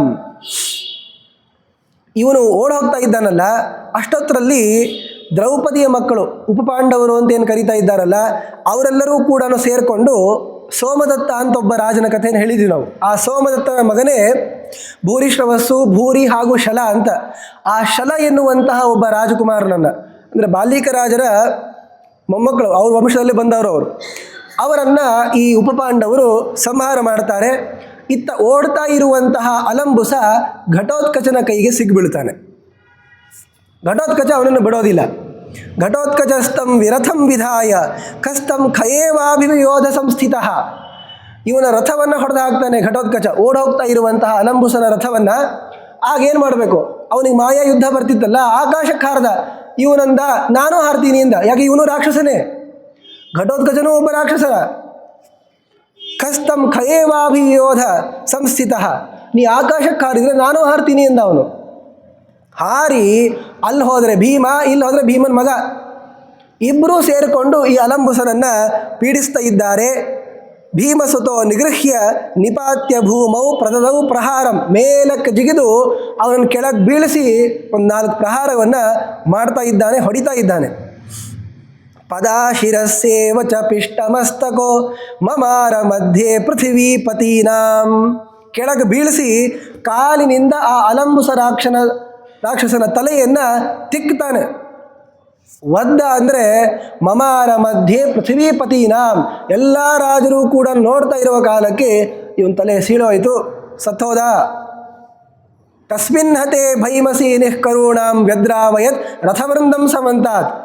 ಭೀಮ ಪ್ರಾರಂಭ ಮಾಡಿದ, ಮಗ ಅದನ್ನು ಮುಗಿಸ್ದ. ನೋಡಿ, ಘಟೋತ್ಕಚ ಅವನನ್ನು ಸಂಹಾರವನ್ನು ಮಾಡಿ ಇವನ ಹಿಂದೆ ಬಂದಿರುವ ಎಲ್ಲ ಸೈನಿಕರನ್ನು ಕೂಡ ಓಡಿಸ್ಬಿಟ್ಟ. ಏನು ಆ ಘಟೋತ್ಕಚನ ಪರಾಕ್ರಮ! ತದಾ ಸತತ್ ಕೃತವರ್ಮ ರಥೇನ. ಆಗ ಕೃತವರ್ಮ ತಾನು ಯುದ್ಧಕ್ಕೆ ಅಂತ ಬರ್ತಾ ಇದ್ದಾನೆ. ಸಾತ್ಯಕಿ ಹಾಗೂ ಕೃತವರ್ಮನಿಗೆ ಮತ್ತೆ ಯುದ್ಧದ ಒಂದು ಪ್ರಸಂಗ ಬಂತು. ಸಾತ್ಯಕಿ ಈ ಬಾರಿಯೂ ಕೂಡ ಕೃತವರ್ಮನನ್ನು ಸೋಲಿಸ್ತಾನೆ. ಈ ಸಾತ್ಯಕಿ ಹಾಗೂ ಕೃತವರ್ಮ ಇವರು ಹೇಗೆ ಅಂದರೆ, ಇವರು ಕೃಷ್ಣ ಪಕ್ಷ ಶುಕ್ಲ ಪಕ್ಷ ದೇವತೆ ಅವತಾರ ಇವರು. ಸಾತ್ಯಕಿ ಇವನು ಕೃಷ್ಣ ಪಕ್ಷದ ದೇವತೆ, ಇವನು ಕೃತವರ್ಮ ಶುಕ್ಲ ಪಕ್ಷದ ದೇವತೆ. ಇವರು ಭಾರಿ ಒಬ್ಬ ಯಾದವ, ಇಬ್ಬರು ಯಾದವರೇ, ಇಬ್ಬರು ಯುದ್ಧ ಆಡ್ತಾ ಇದ್ದಾರೆ. ಆದರೆ ಪ್ರತಿ ಬಾರಿ ಕೃತವರ್ಮ ಸೋಲ್ಬೇಕು, ಸಾತ್ಯಕಿ ಗೆಲ್ಲಬೇಕು. ಕೃಷ್ಣ ನೋಡ್ತಾ ಇದ್ದಾನೆ. ಎಲ್ಲರೂ ಕೂಡ ಯುದ್ಧ ಆಡ್ತಿರೋ ಕಾಲಕ್ಕೆ ಕೆಲವೊಂದು ಕಡೆ ತನ್ನವರು ಸೋಲ್ತಾ ಇದ್ದಾರೆ, ಕೆಲವೊಂದು ಕಡೆ ಘಟೋತ್ಕಚ ಮುಂತಾದವರು ಅವರ ಪಕ್ಷದಲ್ಲಿರುವಂತಹ ಅನೇಕ ಪ್ರಮುಖರನ್ನೆಲ್ಲರನ್ನೂ ಕೂಡ ಸಾಯಿಸ್ತಾ ಇದ್ದಾರೆ. ಸ್ವತಃ ಸಾತ್ಯಕಿ ಕೃತವರ್ಮನನ್ನು ಸೋಲಿಸಿದ. ಇವೆಲ್ಲವನ್ನು ಕಂಡಿರುವಂತಹ ಕೃಷ್ಣ ಜೋರಾಗಿ ತನ್ನ ಶಂಖವನ್ನು ಊದ್ತಾನೆ. ತದಾ ಹರಿಃ ಪಾಂಚಜನ್ಯಂ ಸುಘೋಷಂ ಆಪೂರಯಾಮ ಸಜಯೇಭಿಯುಧ್ಯತಿ ಕರ್ಣಾದಿಭಿರ್ದ್ರೌಣಿಮುಖೈರಿಪೂಣಾಂ ಬಲಪ್ರಹಾಣಾಯ ಪರಃಪರೇಭ್ಯಃ. ಯಾವಾಗ ಈ ಕೃಷ್ಣನ ಪಾಂಚಜನ್ಯದ ಶಂಖದ ಧ್ವನಿ ಕೇಳಿಸ್ಕೊಳ್ಬೇಕು ಜನರು, ಎದುರಿನ ಪಕ್ಷದವರಿಗೆ ಶಕ್ತಿ ಕಡಿಮೆ ಆಗಬೇಕು. ಆ ಧ್ವನಿ ಕೇಳಿಸ್ಕೊಂಡಂಗೆಲ್ಲ ಇವರಿಗೆ ಭಯ ಆಗಬೇಕು, ಇವರ ಬಲಪ್ರಹಾಣ ಆಗಬೇಕು, ಇವರ ಶಕ್ತಿ ಕುಂದು ಹೋಗಬೇಕು. ಆ ತರಹ ಪರಮಾತ್ಮ ಶಂಖವನ್ನು ಊದ್ತಾ ಇದ್ದಾನೆ. ಏನು ಸಂಹಾರ ಕಾಲವೇ ಬಂದು ಹೋಗಿದೆ, ಮುಗಿದೋಯ್ತಿನ ಪ್ರಳಯನೇ ಆಗೋದು ಅನ್ನೋಷ್ಟು ಭಯ ಆಗಬೇಕು. ಆ ತರಹ ಆ ಶಂಖಧ್ವನಿ. ಈ ಕೆಲವೊಂದು ಶಂಖದಿಂದ ಬರ್ತಾವ್ರಿ ಧ್ವನಿ, ಅದನ್ನು ಕೇಳಲಿಕ್ಕಾಗೋದಿಲ್ಲ, ಭಯ ಆಗ್ತದೆ. ಆ ತರಹ ಕೃಷ್ಣ ಶಂಖವನ್ನು ಊದ್ತಾ ಇದ್ದಾನೆ ಈ ರಣಭೂಮಿಯಲ್ಲಿ. ಇದನ್ನು ಯಾಕೆ ವರ್ಣಿಸಿದ್ದು ಅಂದರೆ, ಇವನು ಎಷ್ಟು ಜೋರಾಗಿ ಶಂಖವನ್ನು ಊದಿದ ಅಂದರೆ ಧರ್ಮರಾಜನಿಗೆ ಈ ಗಾಂಡೀವ ಧನುಸ್ಸಿನ ಶಬ್ದ ಕೇಳೋದು ಕೂಡ ನಿಂತೋಯ್ತು. ಅದೊಂದು ಅಂಶ ಇದೆ. ಅರ್ಜುನ ಈ ಗಾಂಡೀವ ಧನುಸ್ಸನ್ನು ತಗೊಂಡು ಬಾಣ ಬಿಡಬೇಕಲ್ಲ, ಅನೇಕ ಬಾರಿ ಮತ್ತು ಎಳೆದು ಬಿಡಬೇಕು ಕಾಲಕ್ಕೆ ಆ ಏನು ದಾರ ಹಗ್ಗ ಇರ್ತದೆ ನೋಡಿ, ಅದನ್ನು ಜೋರಾಗಿ ಎಳೆದು ಬಿಟ್ಟಾಗ ಭಾರೀ ಶಬ್ದ ಬರೋದು. ಎಷ್ಟೇ ದೂರಿದ್ರೂ ಕೂಡ ಈ ಗಾಂಡೀವ ಧನುಸ್ಸಿಂದೇ ಶಬ್ದ ಇದು ಅನ್ನೋಷ್ಟ್ರ ಮಟ್ಟಿಗೆ ಕೇಳಿಸ್ತಾ ಇತ್ತದು. ಧರ್ಮರಾಜನಿಗೆ ಇಷ್ಟು ದಿವಸಗಳ ಪರ್ಯಂತ ಈ ಗಾಂಡೀವ ಧನುಸ್ಸು ಎಷ್ಟೋ ಜನ ಯುದ್ಧ ಆಡ್ತಿದ್ರೂ ಕೂಡ ಕೇಳಿಸ್ತಿತ್ತು ಅವನಿಗೆ. ಈಗ ಶಂಖ ಕೃಷ್ಣ ಊದ್ತಾ ಇದ್ದಾನಲ್ಲ, ಆ ಶಬ್ದದ ಮುಂದೆ ಈ ಗಾಂಡೀವ ಧನುಸ್ಸಿನ ಶಬ್ದ ಮರೆಮಾಚಿ ಹೋಗ್ಬಿಡ್ತು. ನ ಶ್ರೂಯತೆ ಗಾಂಡೀವಸ್ಯಾದ್ಯ ಘೋಷಃ ಸಂಶ್ರೂಯತೆ ಪಾಂಚಜನ್ಯಸ್ಯ ಘೋಷಃ ತದ್ಯಾಹಿ ಜಾನೀಹಿ ತಮದ್ಯಪಾರ್ಥಂ ಯದಿ ಸ್ಮ ಜೀವತ್ಯಸಹಾಯ ಏಷಃ. ಯಾಕೆ ಕೃಷ್ಣ ಶಂಖ ಊದ್ತಾ ಇರೋದು? ಅರ್ಜುನನ ಈ ಗಾಂಡೀವ ಧನುಸ್ಸಿನ ಶಬ್ದನೇ ಕೇಳಿಸ್ತಾ ಇಲ್ಲ ನನಗೆ ಅಂತ ಪಾಪ ಅವನಿಗೆ ಭಯ ಆಗ್ತಾ ಇದೆ. ಶಿಬಿರದಲ್ಲಿ ಅವನು ಕೂತ್ಕೊಂಡು ವಿಚಾರ ಮಾಡ್ತಾ ಇದ್ದಾನೆ, ಯಾಕೆ ಧ್ವನಿ ಕೇಳಿಸ್ತಾ ಇಲ್ಲ. ಮತ್ತು ಅರ್ಜುನ ಏನಾದರೂ ಸೋತಿದ್ದಾನ, ಯಾರ ಕೈಯಲ್ಲಾದರೂ ಸೆರೆ ಸಿಕ್ಕಿದ್ದಾನ, ಕೃಷ್ಣ ಇಷ್ಟು ಜೋರಾಗಿ ಶಂಖವನ್ನು ಊದಿ ನಮ್ಮನ್ನೆಲ್ಲ ಕರೀತಾ ಇದ್ದಾನ, ಏನು ತಿಳ್ಕೊಳ್ಬೇಕು. ಈಗ ಶಂಖದಿಂದ ಧ್ವನಿ ಗೊತ್ತಾಗ್ತದಪ್ಪ, ಆದರೆ ಈ ಧ್ವನಿಗೆ ಏನರ್ಥ ಮಾಡ್ಕೊಳ್ಬೇಕು ಅಂತ ಹೇಗೆ ಗೊತ್ತಾಗ್ತದೆ. ಆದ್ದರಿಂದ ಅರ್ಜುನ ಹೇಗಿದ್ದಾನೆ ಅಂತ ಅವರ ಯೋಗಕ್ಷೇಮವನ್ನು ನನಗೆ ತಿಳಿಸಿ ಹೇಳಬೇಕು ಅಂತ ನೋಡ್ತಾ ಇದ್ದಾರೆ, ಯಾರನ್ನಾದರೂ ಕರಿಬೇಕು ಅಂತ. ಆಗ ಏನು ಮಾಡ್ತಾ ಇದ್ದಾರೆ, ಈತ ಯುದ್ಧ ಆಡ್ತಾ ಇದ್ದಾರೆ, ಇವನು ಚಿಂತೆ ಮಾಡ್ತಾ ಕೂತ್ಕೊಂಡಿದ್ದಾನೆ ಧರ್ಮರಾಜ. ಯಾಕೋ ಅರ್ಜುನನ ಶಬ್ದ ಆ ಗಾಂಡೀವ ಧ್ವನಿ ಕೇಳಿಸ್ತಾ ಇಲ್ಲ, ಅರ್ಜುನನಿಗೆ ಏನಾಗಿದೆಯೋ ಏನೋ, ಕೃಷ್ಣ ಯಾಕೆ ಇಷ್ಟು ಜೋರಾಗಿ ಶಂಖ ಊದ್ತಾ ಇದ್ದಾನೆ, ಅರ್ಜುನನಿಗೇನಾದರೂ ಆಯ್ತೋ ಏನೋ ಅಂತ. ನೋಡಿ, ಕೃಷ್ಣ ಇದ್ದಾನೆ, ರಥದಲ್ಲೇ ಕೂತ್ಕೊಂಡಿರೋದು, ಅವನೇ ರಕ್ಷಕ ಇರೋದು, ಏನೂ ಅವನಿಗಾಗಲ್ಲ ಅಂತನ್ನೋದನ್ನು ಆ ಕ್ಷಣದಲ್ಲಿ ಮರೆತಿದ್ದಾನೆ ಧರ್ಮರಾಜ. ಇತ್ತ ಭೀಮಸೇನ ಹಾಗೂ ಸಾತ್ವಿಕಿ ಇವರಿಬ್ಬರೂ ಕೂಡ ಸೇರಿಕೊಂಡು ಈ ವ್ಯೂಹವನ್ನು ಪ್ರವೇಶ ಮಾಡಬೇಕು ಅಂತ, ಯಾವ ದೊಡ್ಡದಾಗಿರೋ ವ್ಯೂಹವನ್ನು ಕಟ್ಟಿ ಜಯದ್ರಥನನ್ನು ಉಳಿಸಬೇಕು ಅಂತ ಪ್ರಯತ್ನ ಮಾಡ್ತಾ ಇದ್ದಾರಲ್ಲ, ಆ ವ್ಯೂಹವನ್ನು ಭೇದನೆ ಮಾಡಬೇಕು ಅಂತ ಹೋಗ್ತಾ ಇದ್ದಾರೆ. ಭೀಮಸೇನ ಮುಂದೆ ಬಿಡ್ತಾ ಇದ್ದಾನೆ ಸಾತ್ವಿಕಿಯನ್ನು, ನೀನು ಹೋಗು ಭೇದನೆ ಮಾಡು ಅಂತ. ದ್ರೋಣಾಚಾರ್ಯರು ನೋಡಿದರು. ಭೀಮಸ್ತು ಸೇನಾ ಮುಖಮಾಶುಭಿತ್ವಾ ಪ್ರಾವೇಶಯತ್ ಯುಯುಧಾನಂ ಚಮೂಂತಾಂ. ಈ ಸಾತ್ವಿಕಿ ಅಂತ ನಾವೇನು ವ್ಯವಹಾರ ಮಾಡ್ತೀವಲ್ಲ, ಆ ಸಾತ್ವಿಕಿಯ ಹೆಸರು ಯುಯುಧಾನ ಅಂತ. ಸತ್ಯಕ ಅಂತ ಅವರ ತಂದೆ, ಅವರ ಮಗ ಸಾತ್ವಿಕಿ ಅಂತ. ಹೀಗೆ ಆ ಸಾತ್ವಿಕಿಯನ್ನು ಒಳಗೆ ಪ್ರವೇಶ ಮಾಡಿಸಿದ್ದಾರೆ ಭೀಮಸೇನ ದೇವರು. ಯುದ್ಧ ಆಡ್ತಿರೋ ಕಾಲಕ್ಕೆ ದ್ರೋಣಾಚಾರ್ಯರು ಇದನ್ನು ನೋಡಿದರೂ ಕೂಡ ಏನು ಮಾಡಲಿಕ್ಕೆ ಹೋಗಲಿಲ್ಲ, ಉಪೇಕ್ಷೆ ಮಾಡಿಬಿಟ್ರು. ಆಗ ಈ ಸಾತ್ವಿಕಿ ಒಳಗೆ ಪ್ರವೇಶ ಮಾಡೋ ಕಾಲಕ್ಕೆ ತನ್ನ ಅದ್ಭುತವಾದ ಶಕ್ತಿಯನ್ನು ತೋರಿಸ್ತಾನೆ. ಇಲ್ಲಿ ಯಾಕೆ ಇವರ ವರ್ಣನೆಯನ್ನು ಅಷ್ಟೇ ವಿಸ್ತಾರವಾಗಿ ಮಾಡ್ತಿರೋದು ಅಂದರೆ, ಕೌರವರ ಪಕ್ಷದಲ್ಲಿ ಇರುವಂಥವರಷ್ಟೇ ಪ್ರಧಾನ ಸಂಖ್ಯೆಯಲ್ಲಿ ಹಿರಿಯರು ಅಂತ ಹೀಗೆ ತಿಳಿಬೇಡಿ. ಪಾಂಡವರ ಪಕ್ಷದಲ್ಲೂ ಇರುವಂಥ ಪ್ರತಿಯೊಬ್ಬರೂ ಕೂಡ ತುಂಬ ಪರಾಕ್ರಮಿಗಳು. ಒಬ್ಬೊಬ್ಬರು ಕೌರವರ ಪಕ್ಷದಲ್ಲಿರುವಂತಹ ಜನರಿಗಿಂತ 3-4 ಪಟ್ಟ ಹಿರಿಯರವರು ಬಲದಲ್ಲಿ. ಬಲಂ ವಿವೃದ್ಧಂ ಚ ದದಾಸ್ಯ ಸಾತ್ಯಕೇಃ ವಿಪ್ರಾಶೀರ್ಭಿಃ ಕೃಷ್ಣವರಾದಪಿ ಸ್ಮ ಬಲಸ್ಯ ವೃದ್ಧಿರ್ಹಿ ಪುರಾಸ್ಯ ದತ್ತ ಕೃಷ್ಣೇನ ತುಷ್ಟೇನ ದಿನೇ ಹಿ ತಸ್ಮಿನ್. ಸಾತ್ವಿಕಿಗೆ ಒಂದು ವರ ಇತ್ತು, ಒಂದು ದಿವಸದ ಮಟ್ಟಿಗೆ ಸಾತ್ಯಕಿ ಹೇಗೆ ಯುದ್ಧ ಆಡಬೇಕು ಅಂದರೆ ಇವು ನನ್ನ ಸೋಲಿಸ್ಲಿಕ್ಕೆ ಯಾರಿಗೂ ಆಗಿರಬಾರ್ದು, ಆ ತರಹ ಒಂದೇ ಒಂದು ದಿವಸದ ಮಟ್ಟಿಗೆ ಅಂತ ಕೃಷ್ಣ ಅನುಗ್ರಹ ಮಾಡಿರ್ತಾನೆ. ಅಷ್ಟೇ ಅಲ್ಲ, ಇವನು ಯುದ್ಧಕ್ಕೆ ಹೋಗೋಕ್ಕಿಂತ ಪೂರ್ವದಲ್ಲಿ ಸಾತ್ಯಕಿ ಅನೇಕ ಬ್ರಾಹ್ಮಣರ ಹತ್ರ ಹೋಗಿ ನಮಸ್ಕಾರ ಹಾಕಿ ಸ್ವಾಮಿ ನಮ್ಮ ಮೇಲೆ ಅನುಗ್ರಹ ಮಾಡಿ ಅಂತ ಅವರ ಆಶೀರ್ವಾದವನ್ನು ಪಡೆದಿರ್ತಾನೆ.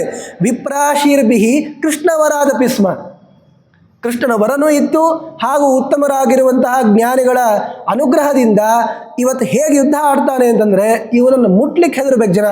ಇದು ಒಂದು ದಿವಸದ ಮಟ್ಟಿಗೆ ಕೃಷ್ಣನ ವರದಿಂದ ಬಂದಿರುವಂತಹ ಬಲ ಸಾತ್ಯಕಿಗೆ. ತದಾ ವಿವೃದ್ಧೋರು ಬಲಾಸ ಸಾತ್ಯಕಿ ಸಂಸ್ಥಾಪ್ಯ ಭೀಮಂ ಪ್ರಯಯೋ ರಥೇನ, ಭೀಮ ನೀನು ಇಲ್ಲೇ ಇರು ನಾನು ಹೋಗ್ತೀನಿ ಅಂದ. ಸಾತ್ಯಕಿ ಭೀಮಸೇನ ದೇವರನ್ನು ನಿಲ್ಲಿಸಿಬಿಟ್ಟು ತಾನು ಒಳಗೆ ಪ್ರವೇಶವನ್ನು ಮಾಡಿ ಯುದ್ಧ ಆಡ್ತಾ ಇದ್ದಾನೆ. ಬಾಣವರ್ಷೈ ಪ್ರತನಾಂ ಸಮಂತಾತ್, ತನ್ನ ಸುತ್ತಮುತ್ತಲಿರುವಂತಹ ಎಲ್ಲ ಸೈನಿಕರನ್ನೂ ಕೂಡ ಬಾಣಗಳಿಂದ ಹೊಡೆದು ಮತ್ತೆ ಕೃತವರ್ಮನ ಎದುರಿಗೆ ಬರ್ತಾನೆ ಸಾತ್ಯಕಿ. ಈ ಕೃತವರ್ಮನ ಬಿಡಲ್ಲ ಅಂತ ಅವನು ಖಾತ್ರಿ ಮಾಡ್ಕೊಂಡು ಬಂದಿದ್ದಾನೆ ಅವತ್ತು. ತಯೋರಭೂತ್ ಯುದ್ಧಮತೀವ ದಾರುಣಂ ತತ್ರಾಕರೋತ್ತಂ ವಿರಥಂ ಸಾತ್ಯಕಿ, ಸಾತ್ಯಕಿ ಮತ್ತೆ ಆ ಕೃತವರ್ಮನ ರಥವನ್ನು ಹೊಡೆದ. ಕೊನೆಗೆ ಅವನನ್ನು ಹೊಡೆದು ಅನೇಕ ಬಾಣಗಳಿಂದ ಅವನಿಗೆ ಪೀಡೆಯನ್ನು ಕೊಟ್ಟು ಅಲ್ಲೇ ಬಂದಿರುವಂತಹ ಒಬ್ಬ ವ್ಯಕ್ತಿ ಜಲಸಂಧ ಅಂತ ಅವನ ಹೆಸರು, ಆ ಜಲಸಂಧನನ್ನು ಸಾತ್ಯಕಿ ಸಂಹಾರ ಮಾಡ್ತಾನೆ. ವಿಲೋಡಯಾಮಾಸ ಬಲಂ ಕುರುಣಾಂ ನಿಘ್ರನ್ ಗಜಸ್ಯಂದನ ವಾಜಿಪತ್ತಿನಃ ಸ ಪಾರ್ವತೀಯಾಂಶ ಶಿಲಾಪ್ರವರ್ಷಿಣಃ ನಿಹತ್ಯ ವಿದ್ರಾಪ್ಯ ಚ ಸರ್ವಸೈನಿಕಾನ್. ಪಾರ್ವತೀಯರು ಅಂತ ಅಂದರೆ ಪರ್ವತದ ಸಮೀಪದಲ್ಲಿ ವಾಸ ಮಾಡುವಂತಹ ಕೆಲವರು, ಅವರು ಕೌರವರ ಪಕ್ಷದಲ್ಲಿ ಬಂದಿದ್ದರು. ಅವರೆಲ್ಲರನ್ನೂ ಕೂಡ ಹೊಡೆದು ಎಲ್ಲ ಸೈನಿಕರನ್ನು ಓಡಿಸ್ಬಿಟ್ಟ ಒಬ್ಬರೇ ಸಾತ್ಯಕಿ. ಆಗ ಈ ಸಾತ್ಯಕಿಯನ್ನು ಹೊಡಿಬೇಕು ಅಂತ ಭೂರಿಶ್ರವಸ್ ಎನ್ನುವಂತಹ ಒಬ್ಬ ರಾಜ ಬರ್ತಾನೆ. ಇವನು ತುಂಬ ಪ್ರಸಿದ್ಧ ವ್ಯಕ್ತಿ ಇವನು. ಆಮೇಲೆ ಅಷ್ಟೇ ಪ್ರಬಲ, ಏಕಾದಶ ರುದ್ರರಲ್ಲಿ ಒಬ್ಬ ರುದ್ರನ ಅವತಾರ ಇವನು ಭೂರಿಶ್ರವಸ್. ಸೋಮದತ್ತ ಅಂತ ಇವರ ತಂದೆ, ಆ ಸೋಮದತ್ತನ ತಂದೆನೇ ಬಾಲಿಕರಾಜ, ಬಾಲಿಕರಾಜನ ಮೊಮ್ಮಗ ಇವನು. ಸಮಾಸದತ್ ಕೇಶವ ಫಲ್ಗುಣೌ ಚ ಬಲೀತವಾರಾಶು ಚ ಯೂಪಕೇತು ತಯೋರಭೋದ್ಯುದ್ಧಮತೀವ ಘೋರಂ ಚಿರಂ ವಿಚಿತ್ರಂ ಚ ಮಹದ್ ವಿಭೀಷಣಂ. ಸಾತ್ಯಕಿ ತಾನು ಇವರೆಲ್ಲರನ್ನೂ ಕೂಡ ಹೊಡೆದು ಕೊನೆಗೆ ಕೃಷ್ಣಾರ್ಜುನರ ಹತ್ರ ಬಂದ, ಅಲ್ಲಿ ಮಾತಾಡಿದ. ಭೂರಿಶ್ರವಸ್ಸು ತಾನು ಈಗ ಸಾತ್ಯಕಿಯನ್ನು ಎದುರಿಸಬೇಕು ಅಂತ ಯುದ್ಧಕ್ಕೆ ಬರ್ತಾ ಇದ್ದಾನೆ. ಪರಸ್ಪರಂ ತೌ ತುರಗಾನ್ ವಿಹತ್ಯ ನಿಪಾತ್ಯ ಸೂತೌ ಧನುಷಿ ನಿಕೃತ್ಯ, ಇಬ್ಬರೂ ಕೂಡ ತಮ್ಮ ತಮ್ಮ ಕುದುರೆಗಳನ್ನು ಹೊಡ್ಕೊಂಡ್ಬಿಟ್ರು. ಇವನು ಅವನ ಕುದುರೆನ ಹೊಡೆದ, ಇವನ್ ಕುದುರೆನ ಹೊಡೆದ. ನಿಪಾತ್ಯ ಸೂತವು ಧನುಷಿ ನಿಕೃತ್ಯ, ಇಬ್ಬರ ಸಾರಥಿಗಳು ಕೆಳಗೆ ಬಿದ್ದರು, ಧನುಸ್ಸು ಕೆಳಗೆ ಬಿದ್ದೋಯಿತು. ಸಮೀಯತು ಚರ್ಮವರಾಸಿ ಧಾರಿಣವು, ಚರ್ಮ ಅಂದರೆ ಗುರಾಣಿ, ಗುರಾಣಿ ಹಾಗೂ ಕತ್ತಿ ಎರಡನ್ನೂ ಹಿಡಿದುಕೊಂಡು ಯುದ್ಧ ಆಡಬೇಕು ಅಂತ ಒಳಗೆ ಪ್ರವೇಶ ಮಾಡ್ತಾ ಇದ್ದಾರೆ. ವಿಚಿತ್ರ ಮಾರ್ಗ ನಿಧಿ ಸಂಚರಂತವು, ಹೇಗೆ ಅವರು ಆ ಕತ್ತಿ ಗುರಾಣಿಯನ್ನು ಬಳಸ್ಕೊಂಡು ಯುದ್ಧ ಆಡ್ತಾ ಇದ್ದಾರೆ ಅಂದರೆ ಬಹಳ ಅದ್ಭುತ ಅದು. ಅನೇಕ ತರಹದ ರೀತಿಗಳನ್ನು ತೋರಿಸ್ತಾ ಇದ್ದಾರೆ, ಹೇಗೆ ಹೊಡಿಬೇಕು ಅಂತ ಪೆಟ್ಟುಗಳನ್ನು ತೋರಿಸ್ತಾರೆ ನೋಡಿ. ನಮಗೇನು ವಿಶೇಷವಾಗಿ ಗೊತ್ತಿಲ್ಲ, ನಾವು ಯುದ್ಧ ಆಡಿಲ್ಲ. ಆದರೆ ಈ ಕತ್ತಿಗಳನ್ನೆಲ್ಲ ಹೇಗೆ ಉಪಯೋಗಿಸ್ಕೊಳ್ಬೇಕು, ಹೇಗೆ ಹೊಡಿಬೇಕು ಅಂತ ಅನೇಕ ರೀತಿಗಳಿರ್ತಾವಲ್ಲ, ಆ ಎಲ್ಲ ರೀತಿಗಳನ್ನೂ ಕೂಡ ಇಲ್ಲಿ ಬಳಸಿದ್ದಾರೆ. ಹರಿವಂಶದಲ್ಲಿ ಈ ಹೇಗೆ ಯುದ್ಧ ಆಡಬೇಕು ಅಂತ ಮಲ್ಲ ಯುದ್ಧದ ಪೆಟ್ಟುಗಳನ್ನೆಲ್ಲವನ್ನು ಕೂಡ ಪಟ್ಟಿ ಮಾಡಿಕೊಟ್ಟಿದ್ದಾರೆ. ಸುಮಾರು 40-50 ತರಹದ ಯುದ್ಧದ ರೀತಿಗಳಿವೆ. ಹೀಗೆ ಯುದ್ಧ ಆಡೋ ಕಾಲಕ್ಕೆ ಒಂದು ಪ್ರಸಂಗ ಬಂತು. ಯಾವ ಪ್ರಸಂಗದಲ್ಲಿ ಸಾತ್ಯಕಿಯನ್ನು ಕೊಲ್ಲಬೇಕು ಅಂತ ಭೂರಿಶ್ರವಸ್ ಹೋಗ್ತಾನೆ. ಸ ಸೌಮದತ್ತಿ ಭುವಿ ಸಾತ್ಯ ಕಿಮ್ರಣೆ ನಿಪಾತ್ಯ ಕೇಶೇಶು ಚ ಸಂಪ್ರಗೃಹ್ಯ, ಜೋರಾಗಿ ಈ ಸಾತ್ಯಕಿಯನ್ನು ಹೊಡೆದು ಕೆಳಗೆ ಬೀಳಿಸ್ದ ಭೂರಿಶ್ರವಸ್ಸು. ಅವನ ಕೇಶೇಶು ಕೂದಲುಗಳನ್ನೆಲ್ಲವನ್ನು ಹಿಡಿದುಬಿಟ್ಟು ಕುತ್ತಿಗೆಯನ್ನು ಕತ್ತರಿಸಬೇಕು ಅಂತ ಬಂದಿದ್ದ ನೋಡಿ. ಪದಾಚ ವಕ್ಷಸ್ಯದುರುಹ್ಯ ಖಡ್ಗಂ ಉದಗ್ರಹೀದಾಶು ಶಿರೋಪಹರ್ತುಂ, ಆ ಸಾತ್ಯಕಿಯ ಎದೆ ಮೇಲೆ ಕಾಲನ್ನು ಇಟ್ಟು ಅವನ ಕೂದಲನ್ನು ಮೇಲೆ ಕೆತ್ತಿ ಕುತ್ತಿಗೆಯನ್ನು ಕತ್ತರಿಸಬೇಕು ಅಂತ ನಿಂತ್ಕೊಂಡಿದ್ದಾನೆ ಭೂರಿಶ್ರವಸ್ಸು. ಇಬ್ಬರೂ ವಿಶಿಷ್ಟವಾಗಿರುವ ದೇವತೆಗಳ ಅವತಾರ, ಅವರು ಯುದ್ಧ ಆಡ್ತಾ ಇದ್ದಾರೆ. ಆಗ ಕೃಷ್ಣ ಹೇಳ್ದ, ನೋಡು ಅರ್ಜುನ, ನಿನ್ನ ಶಿಷ್ಯ ಸಾತ್ಯಕಿಯನ್ನು ಕೊಲ್ತಾ ಇದ್ದಾನೆ, ನಡಿ ಹೋಗೋಣ ಅಂತ ತತ್ಕ್ಷಣದಲ್ಲಿ ಕೃಷ್ಣನಿಂದ ಪ್ರೇರಿತನಾಗಿರುವಂತಹ ಅರ್ಜುನ ಓಡಿ ಬರ್ತಾನೆ, ರಥದಲ್ಲೇ ಕೂತ್ಕೊಂಡು ಬರ್ತಾನೆ. ಮತ್ತೆ ಬಂದು ಈ ಸಾತ್ವಿಕಿಯನ್ನು ಉಳಿಸ್ಬೇಕು ಅಂತ ಜೋರಾಗಿ ದೂರದಿಂದಲೇ ಭಲ್ಲೇನ ಚಿಚ್ಛೇದ ಭುಜಂಪರಸ್ಯ, ಕೈಯಲ್ಲಿ ದೊಡ್ಡದಾಗಿರುವಂತಹ ಭಲ್ಲ ಅಂತ ದೊಡ್ಡ ಈಟಿ ಥರ ಇರ್ತದೆ ನೋಡ್ರಿ, ಅಂತಹ ದೊಡ್ಡದಾಗಿರುವ ಆಯುಧ ತಗೊಂಡು ಭೂರಿಶ್ರವಸ್ಸಿನ ಕೈಗೆ ಒಗಿತಾರೆ. ಈಗ ಕೈಯಲ್ಲಿ ಕತ್ತಿ ಹಿಡ್ಕೊಂಡಿದ್ದಾನಲ್ಲ, ಅವನ ಕೈ ಕತ್ತರಿಸಿಬಿತ್ತು. ಹೀಗೆ ಅರ್ಜುನ ಜೋರಾಗಿ ಭಲ್ಲವನ್ನು ಎಸೆದು ಭೂರಿಶ್ರವಸ್ಸಿನಿಂದ ಸಾತ್ವಿಕಿಯನ್ನು ಉಳಿಸ್ತಾನೆ. ಸತೇನ ಚೋತ್ಕೃದ್ದ ಖಡ್ಸ ಖಡ್ಗಬಾಹು ವಿನಿಂದ್ಯ ಪಾರ್ಥಂ ವಿಷಸಾದ ಭೂಮೌ. ತುಂಬ ಅರ್ಜುನನಿಗೆ ಬೈದ, ಒಂದು ಕ್ಷಣದಲ್ಲಿ ಈ ಸಾತ್ವಿಕಿಯನ್ನು ಕೊಂದುಬಿಡ್ತಿದ್ದೆ ನಾನು, ಅರ್ಜುನ ನನ್ನ ಕೈ ಕತ್ತರಿಸ್ಬಿಟ್ಟ ಅಂತ ತುಂಬ ಬೈತಾನೆ. ಅಂದ್ಕೊಂಡ ಇನ್ನು ಯುದ್ಧ ಏನಾಡೋದು ನೋಡ್ರಿ, ಯುದ್ಧಕ್ಕೆ ಬೇಕಾಗಿರುವಂಥದ್ದೇ ಕೈಯನ್ನೇ ಕತ್ತರಿಸಿ ಹಾಕ್ಬಿಟ್ಟ ಅರ್ಜುನ. ಪ್ರಾಯೋಪವಿಷ್ಟ ಶರಸಂಸ್ತರೇ ಹರಿಂ ಧ್ಯಾಯನ್ ವಿನಿಂದನ್ ಅಸುರ ಪ್ರವೇಶಾತ್. ಆಗ ಕೈ ಕಳೆದುಕೊಂಡಿದ್ದಾನೆ, ಇನ್ನು ಸಾಯೋ ತನಕ ಉಪವಾಸ ಇರ್ತೀನಿ ಅಂತ ಪ್ರಾಯೋಪವೇಶನ ಕೂತ್ಕೊಂಡ್ಬಿಟ್ಟು ಅಲ್ಲೇ ತುಂಬ ಬಾಣಗಳು ಕೂಡ ಚುಚ್ಚಿವೆ. ಉತ್ತಮನಾಗಿರುವ ದೇವತೆ ಅವನು. ಅಜೈಕಪಾದ ಅಹಿರ್ಬುದ್ಧನಿ ಅಂತ ಈ ಏಕಾದಶ ರುದ್ರದಲ್ಲಿ ಅಹಿರ್ಬುದ್ಧಿ ಎನ್ನುವಂತಹ ಒಬ್ಬ ರುದ್ರನ ಅವತಾರ ಅವನು. ಆಗ ಇನ್ನು ದೇಹ ಬಿಡಬೇಕು ಅಂತ ಪ್ರಾಯೋಪವೇಶನಕ್ಕೆ ಅಂತ ಕೂತ್ಕೊಳ್ತಾನೆ. ಪರಮಾತ್ಮನನ್ನು ಅನೇಕ ವಿಧವಾಗಿ ಬೈತಾನೆ. ಅಸುರ ಪ್ರವೇಶ, ಆ ಸಮಯಕ್ಕೆ ಭೂರಿಶ್ರವಸ್ಸಿನಲ್ಲಿ ಅಸುರಾವೇಶ ಆಗಿರ್ತದೆ. ಕೃಷ್ಣನನ್ನು ಅರ್ಜುನಾದಿಗಳನ್ನೆಲ್ಲರನ್ನೂ ಕೂಡ ತುಂಬ ನಿಂದೆ ಮಾಡ್ತಾನೆ. ಆಗ ಅವನು ಹಾಗೆ ಕೂತ್ಕೊಂಡಿದ್ದಾನೆ, ಧ್ಯಾನ ಮಾಡ್ತಾ ಇರೋದು. ಕೊನೆಗೆ ಧ್ಯಾನ ಮಾಡಿ ದೇಹ ಬಿಡಬೇಕು ಅಂತ ಇರುವ ಕಾಲಕ್ಕೆ ಸಾತ್ಯಕಿಗೆ ಸಿಟ್ಟು ಬಂದಿತ್ತು. ಈಗ ನನ್ನನ್ನು ಇವನು ಕೊಲ್ಲಬೇಕು ಅಂತ ಹೋಗಿದ್ನಲ್ಲ ಅಂತ ತಾಯೇನು ಮಾಡ್ತಾನೆ ಗೊತ್ತಾ, ಕೈಯಲ್ಲಿ ಖಡ್ಗವನ್ನು ಹಿಡಿದು ಎಲ್ಲರೂ ನೋಡ್ತಾ ಇರುವ ಕಾಲಕ್ಕೆ ಸುಮ್ಮನೆ ಕುಳಿತುಕೊಂಡಿರುವಂತಹ ಆ ಭೂರಿಶ್ರವಸ್ಸಿನ ಕುತ್ತಿಗೆಯನ್ನು ಹಾರಿಸ್ಬಿಡ್ತಾರೆ. ತಡಿತಾರೆ, ಕೃಷ್ಣ ಅರ್ಜುನರು ಹೇಳ್ತಾರೆ ಮಾಡಬೇಡ, ಹೊಡಿಬೇಡ ನೀನು ಅಂತ. ಯಾರು ಹೇಳಿದರೂ ಕೂಡ ಶೈನೇಯ ಉತ್ಥಾಯ ನಿವಾರ್ಯಮಾಣ ಕೃಷ್ಣಾರ್ಜುನಾದೇಹಿ ಅಹನಚ್ಛಿರಸ್ಯ. ಕೃಷ್ಣ ಅರ್ಜುನ ಬೇಡ ಹೋಗಬೇಡ ಅಂತಂತಾರೆ. ಯಾರು ಹೇಳಿದರೂ ಕೂಡ ಕೇಳಲ್ಲ, ಜೋರಾಗಿ ಓಡಿ ಹೋಗಿ ಸುಮ್ಮನೆ ಕೂತ್ಕೊಂಡಿರುವಂತಹ ಆ ಭೂರಿಶ್ರವಸ್ಸಿನ ಶಿರಶ್ಛೇದವನ್ನು ಮಾಡಿ ಅವನನ್ನು ಸಂಹಾರ ಮಾಡಿಬಿಡ್ತಾನೆ. ಸರಿ, ಅವನನ್ನು ಸಂಹಾರ ಮಾಡಿ ಮತ್ತೆಲ್ಲರೂ ಕೂಡ ಯುದ್ಧಕ್ಕೆ ತೊಡಗ್ತಾರೆ. ಕೃಷ್ಣ ನೋಡಿದ ಕುದುರೆಗಳಿಗೆ ತುಂಬ ಆಯಾಸ ಆಗಿದೆ. ಹಿಂಗೂ ವಿಚಾರ ಮಾಡಬೇಕಲ್ರಿ, ಪಾಪ ಇವರೆಲ್ಲರೂ ಹೊಡೆದಾಡೋದಕ್ಕೆ ಪಾಪ ಆನೆ ಕುದುರೆ ಏನು ಮಾಡ್ಬೇಕ್ರಿ? ಸುಮ್ಮನೆ ಈಗಿನ ಕಾಲದಲ್ಲಿ ಇದ್ದರೆ ಮತ್ತೆ ಗಾಡಿಯಾರು ತೊಗೊಂಡು ಹೋಗ್ತಾರೆ, ಒಂದು ರೀತಿ ಚಲೋ ಆಯಿತು. ಪಾಪ ಸುಮ್ಮನೆ ಪ್ರಾಣಿಗಳು ಸಾಯ್ತಾ ಇದ್ದು. ಈಗ ಕೃಷ್ಣ ಕುದುರೆಗಳ ಮೇಲೆ ಎಷ್ಟು ಪ್ರೀತಿ ತೋರಿಸ್ತಾ ಇದ್ದ ಅಂತ ಅನ್ನೋದನ್ನು ಹೇಳ್ತಾರೆ.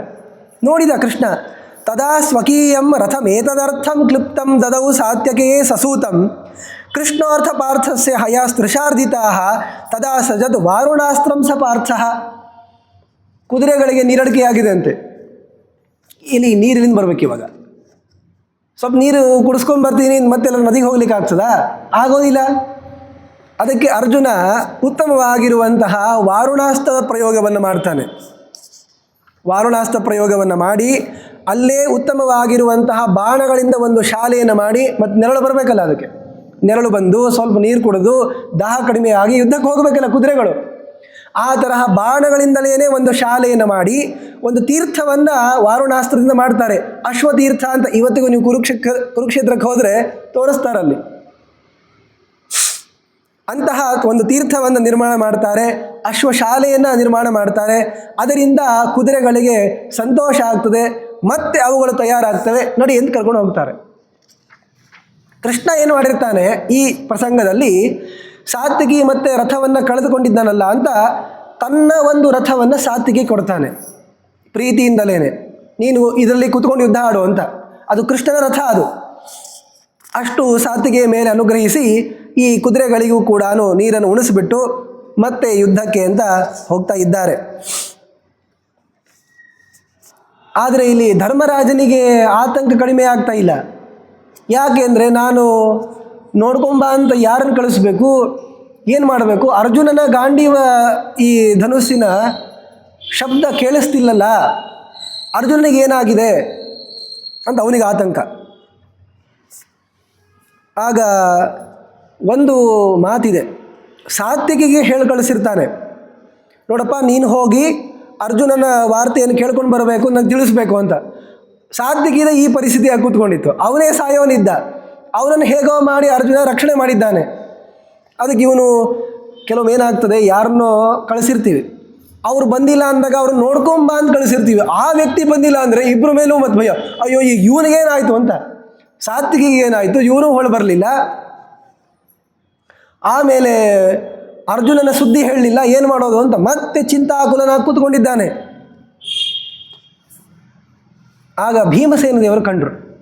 ಭೀಮನನ್ನು ಕರೆದರಿ ಯುಧಿಷ್ಠಿರ, ಮತ್ತು ಅಣ್ಣ ಕರೀತಾ ಇದ್ದಾನೆ ಹೋಗಬೇಕು ಅಂತ ಬಂದ ಭೀಮ. ನೋಡೋ ಭೀಮ, ಸಾತ್ವಿಕಿನ ಕಳಿಸಿದೆ, ಪ್ರಾಯಶಃ ನಾನು ಕೊಟ್ಟಿರುವಂತಹ ಕಾರ್ಯ ಅವನಿಗೆ ಭಾರ ಆಯ್ತೇನೋ. ಈ ಯುದ್ಧದಲ್ಲಿ ನೋಡ್ಕೊಂಬರ್ರಿ ಅಂದರೆ ಹಿಂಗೆ ನೋಡ್ಕೊಂಬರ್ಲಿಕ್ಕೆ ಆಗ್ತದಾ? ಇವನ ಮೇಲೆ 100 ಮಂದಿ ಬರ್ತಾರೆ ಹೊಡಿಲಿಕ್ಕೆ ಅಂತ, ಅವ್ರನ್ನೆಲ್ಲ ಹೊಡೆದು ಆಮೇಲೆ ನೋಡಲಿಕ್ಕೆ ಅಂತ ಹೋಗಬೇಕಲ್ಲ. ಸ್ವಲ್ಪ ನೋಡ್ಕೊಂಡು ಹೋಗ್ತೀನಿ, ನೀವು ಯಾರು ಹೊಡಿಬೇಡ್ರಿ ಅಂತ ಬಿಡ್ತಾರಾ ಅವ್ರ ಯುದ್ಧದಲ್ಲಿ? ಮಯಾ ನಿಯುಕ್ತಶ್ಚ ಗತಸ್ಸ ಸಾತ್ಯಕಿ ಭಾರಂ ಚ ತಸ್ಯಾಧಿಕಮೇವ ಮನ್ಯೆ. ನಾನು ಪ್ರಾಯಶಃ ಅರ್ಜುನನ್ ನೋಡ್ಕೊಂಬ ಅಂತ ಹೇಳಿರುವ ಕಾರ್ಯ ಅವನಿಗೆ ಭಾರ ಆಯ್ತೇನೋ ಗೊತ್ತಿಲ್ಲಪ್ಪ ಭೀಮ, ನೀನಾದರೂ ಹೋಗೋ. ತತ್ ಪಾಹಿ ಪಾರ್ಥಂ ಯುಧಾನಮೇವ ತ್ವಂ ಭೀಮ ಗತ್ವ ಯದಿ ಜೀವತಸ್ಥವು. ಅವರು ಬದುಕ್ಯಾರೋ ಇಲ್ಲ ನೋಡೋ ಮಾರಾಯ, ನೀ ಹೋಗಿ ನೋಡ್ಕೊಂಬ ಅಂತ ಭೀಮನಿಗೆ ಹೇಳ್ದ. ಭೀಮ ಅಂದ, ಅಲ್ಲೋ ಅಣ್ಣ, ಅರ್ಜುನ ಹೋಗಿರೋದು ಯಾರ ಜೊತೆಗೆ? ಕೃಷ್ಣನ ಜೊತೆಗೆ. ಕೃಷ್ಣನ ಎದುರಿಗಿರೋ ಕಾಲಕ್ಕೆ ನೀನೇನು ಹೆರ್ತೀಯೋ? ನಿನ್ನ ರಕ್ಷಣೆ ಮಾಡಬೇಕಪ್ಪ ನಾವು. ಯಾಕೆ ನಿನ್ನನ್ನು ಎತ್ಕೊಂಡು ಹೋಗ್ತೀನಿ ಅಂತ ದ್ರೋಣಾಚಾರ್ಯ ತಾನೇ ಪ್ರತಿಜ್ಞೆ ಮಾಡಿರೋದು. ಇತೀರಿತಃ ಪ್ರಾಹ ವೃಕೋದರಸ್ಥಂ ನ ರಕ್ಷಿತಂ ವಾಸುದೇವೇನ ಪಾರ್ಥಂ ಬ್ರಹ್ಮೇಶಾನಾವಪಿ ಜೇತುಂ ಸಮರ್ಥವು. ಬ್ರಹ್ಮದೇವರೇ ಬಂದು ಅರ್ಜುನನ ಕರ್ಕೊಂಡು ಹೋಗ್ತೀನಿ ಅಂದರೂ ಬರಲ್ಲ. ಯಾಕೆ? ಕೃಷ್ಣ ಇದ್ದಾನೆ ಎದುರಿಗೆ. ಇಲ್ಲಿ ಬ್ರಹ್ಮ ಅಂದರೆ ಯಾರು? ನಾನೇ. ಇವಾಗ ನನ್ನನ್ನು ಬಿಟ್ಟು ಬೇರೆ ಯಾರಿದ್ದಾರೆ? ಯಾರೂ ಬರಲ್ಲ. ಆದ್ದರಿಂದ ಯಾರಿಗೂ ಅರ್ಜುನನ್ನ ಮುಟ್ಲಿಕ್ಕಾಗಲ್ಲಪ್ಪ, ನೀ ಯಾಕೆ ಚಿಂತೆ ಮಾಡ್ತೀಯ ಅಂತಂದ. ಕಿಂ ದ್ರೌಣಿ ಕರ್ಣ ಆದಿ ಧನುರ್ಭೃತೋತ್ರ. ಈ ಅಶ್ವತ್ಥಾಮ ಕರ್ಣ ಇವ್ರೇನು ಮಾಡ್ತಾರೆ? ಅಥವಾ ಭಯಂ ನಾಸ್ತಿ ಧನಂಜಯಸ್ಯ. ಆದ್ದರಿಂದ ಅರ್ಜುನನ ಮೇಲೆ ನೀನು ಭಯಗೊಳ್ಳೋದನ್ನು ಬಿಟ್ಬಿಡು. ಆಮೇಲೆ ಸಾತ್ವಿಕಿ ಮೇಲೂ ಏನು ಚಿಂತೆ ಮಾಡಬೇಡ. ಹರೇಃ ಪ್ರಸಾದಾತ್. ಕೃಷ್ಣನ ಅನುಗ್ರಹ ಸಾತ್ವಿಕಿ ಮೇಲಿದೆ, ಅವನಿಗೂ ಏನಾಗಿಲ್ಲ ಅಂತ ಭೀಮ ನೋಡಿ ಹೇಳ್ತಾ ಇದ್ದೆ. ನೋಡಿ, ಏನೂ ಆಗಿಲ್ವಲ್ಲ. ಸ್ವತಃ ಕೃಷ್ಣ ಅರ್ಜುನರೇ ಬಂದು ಸಾತ್ವಿಕಿಯನ್ನು ಉಳಿಸ್ಬಿಟ್ಟು ರಥ ಕೊಟ್ಟಿದ್ದಾರಲ್ಲ. ರಕ್ಷ್ಯ ತ್ವಮೇವಾತ್ರ. ನೀನು ಇನ್ನೊಬ್ಬರ ಸಲುವಾಗಿ ಚಿಂತೆ ಮಾಡಬೇಡ, ನಿನ್ನನ್ನು ನೀನು ನೋಡ್ಕೋಪ. ಯಾಕೆ ನಿನ್ನನ್ನು ಹೇಳ್ಕೊಂಡು ಹೋಗ್ತಾರೆ ಇವಾಗ. ರಕ್ಷ್ಯ ತ್ವಮೇವಾತ್ರ ಮತೋ ಮಮಾದ್ಯ. ನಿನ್ನನ್ನೇ ರಕ್ಷಣೆ ಮಾಡಬೇಕು, ನಾ ಹೋಗಲ್ಲ, ಬೇಕಿದ್ರೆ ಇಲ್ಲೇ ನಿಂದಿರ್ತೀನಿ ಅಂದ. ಆಗ ಯುಧಿಷ್ಠಿರ ಮತ್ತೆ ಒತ್ತಾಯ ಮಾಡ್ತಾನೆ. ಏನು ಮಾಡೋದು? ಈಗ ಕೆಲವೊಮ್ಮೆ ಏನಾಗ್ತದೆ, ಚಿಕ್ಕವರು ಸರಿಯಾದದನ್ನು ಹೇಳ್ತಿರೋ ಕಾಲಕ್ಕೆ ದೊಡ್ಡವರಿಗೆ ಅದರ ಮೇಲೆ ವಿಶ್ವಾಸ ಬಂದಿಲ್ಲ ಅಂತಂದರೆ ಕೊನೆಗೇನು ಮಾಡಬೇಕು? ಅವ್ರ ಸಂತೋಷಕ್ಕೆ ಅಂತ ಅವ್ರೇನು ಹೇಳ್ತಾರೋ ಅದನ್ನೇ ಮಾಡಬೇಕು. ಇವ್ರು ಹೇಳಿದ ಸರಿ ಇರಲಿ ತಪ್ಪಿರಲಿ. ಮತ್ತು ಅದಕ್ಕೆ ದೊಡ್ಡವರ ಸ್ಥಾನ ಇರೋದೇ ಆ ತರಹ ಇದೆ. ವಿಚಾರ ಮಾಡಬೇಕು ಬೇಡ ಧರ್ಮರಾಜ, ಕೃಷ್ಣನ ಹಿಂದೆ ಹೋಗಿರುವ ಅರ್ಜುನಿಗೆ ಏನಾಗೋದಿದೆ ಅಂತ. ಅದಕ್ಕೆ ಅವನಂತಾನೆ, ನನ್ನ ಬಗ್ಗೆ ಚಿಂತೆ ಮಾಡಬೇಡ್ರಪ್ಪ, ನಾನು ಇಲ್ಲೆಲ್ಲ ಜನ ಇದ್ದಾರಲ್ಲ, ಘಟೋತ್ಕಚ ಇದ್ದಾರೆ ನೋಡಿ. ನ ಜೀವಮಾನೇ ಯುಧಿ ಮಾಂ ಘಟೋತ್ಕಚೆ ಧೃಷ್ಟದ್ಯುಮ್ನೆ ಚ ಅಸ್ತ್ರವಿಧಾಂ ವರಿಷ್ಠೆ ದ್ರೋಣೋ ವಶಂ ನೇತು ಮಿಹ ಪ್ರಭು ಕದಿಚ. ನನ್ನನ್ನು ರಕ್ಷಣೆ ಮಾಡಲಿಕ್ಕೆ ಅಂತ ಧೃಷ್ಟದ್ಯುಮ್ನ ಇದ್ದಾನೆ, ಘಟೋತ್ಕಚ ಇದ್ದಾನೆ, ಆದ್ದರಿಂದ ನನಗೇನು ಚಿಂತೆ ಇಲ್ಲ, ನೀನು ಅರ್ಜುನ ನೋಡ್ಕೊಂಬ ಅಂತಂತಾನೆ. ಅಲ್ರಿ, ಎಲ್ಲಿ ಘಟೋತ್ಕಚ, ಎಲ್ಲಿ ಧೃಷ್ಟದ್ಯುಮ್ನ? ಘಟೋತ್ಕಚ ನಿರುತಿನೋ ದೇವತೆ ಅವತಾರಪ್ಪ, ಧೃಷ್ಟದ್ಯುಮ್ನ ಅಗ್ನಿಯ ಅವತಾರ. ಇವರಿಬ್ಬರು ಧರ್ಮರಾಜನ ರಕ್ಷಣೆ ಮಾಡ್ತಾರೆ, ಇವನಿಗೇನು ಭಯ ಇಲ್ಲಂತೆ. ಅಲ್ಲಿ ಕೃಷ್ಣ ಎದುರು ನಿಂತ್ಕೊಂಡ್ರೆ ಅಲ್ಲಿ ಅರ್ಜುನನ ವಿಷಯದಲ್ಲಿ ಭಯ ಇವನಿಗೆ. ಭೀಮಸೇನ ದೇವರು ಏನು ಮಾಡಬೇಕು ಅಂತ ವಿಚಾರ ಮಾಡಿದರು. ಇವನಂದ, ಯದಿ ಪ್ರಿಯಂ ಕರ್ತು ಮಿಹೇಚ್ಛಸಿ ತ್ವಂ. ನೋಡು ಭೀಮ, ನನಗೆ ಪ್ರಿಯವಾದ ನೀನು ಮಾಡಬೇಕು ಅಂತಿದೆಯೋ ಇಲ್ಲೋ? ಹೌದಣ್ಣ, ಮಾಡಬೇಕಾಗಿದೆ, ಹೋಗಿ ಹಾಗಾದರೆ. ಸರಿ ಆಯಿತು ಅಂತ ಮತ್ತೇನು ಮಾಡೋದು ಅಂತ ಘಟೋತ್ಕಚ ಧೃಷ್ಟದ್ಯುಮ್ನ ಇವರಿಬ್ಬರಿಗೂ ಕೂಡ ಆದೇಶ ಮಾಡ್ತಾನೆ ಭೀಮ. ನೋಡ್ರಪ್ಪ, ನೀವು ಯುದ್ಧ ಆಡ್ತೀರಿ, ಅದು ತುಂಬ ದೂರ ಹೋಗಬೇಡಿ, ನಮ್ಮ ಅಣ್ಣನನ್ನು ರಕ್ಷಣೆ ಮಾಡಬೇಕು, ನಾನು ಈ ಸುದ್ದಿನ ಕೇಳ್ಕೊಂಬರ್ತೀನಿ ಅಂತ ಗೊತ್ತಿದ್ರೂ ಕೂಡ ಹೋಗಬೇಕಲ್ಲ, ಮತ್ತೆ ಅಣ್ಣ ಕಳಿಸ್ತಾ ಇದ್ದಾನೆ ಅಂತ ಭೀಮ ಹೋಗ್ತಾ ಇದ್ದಾನೆ.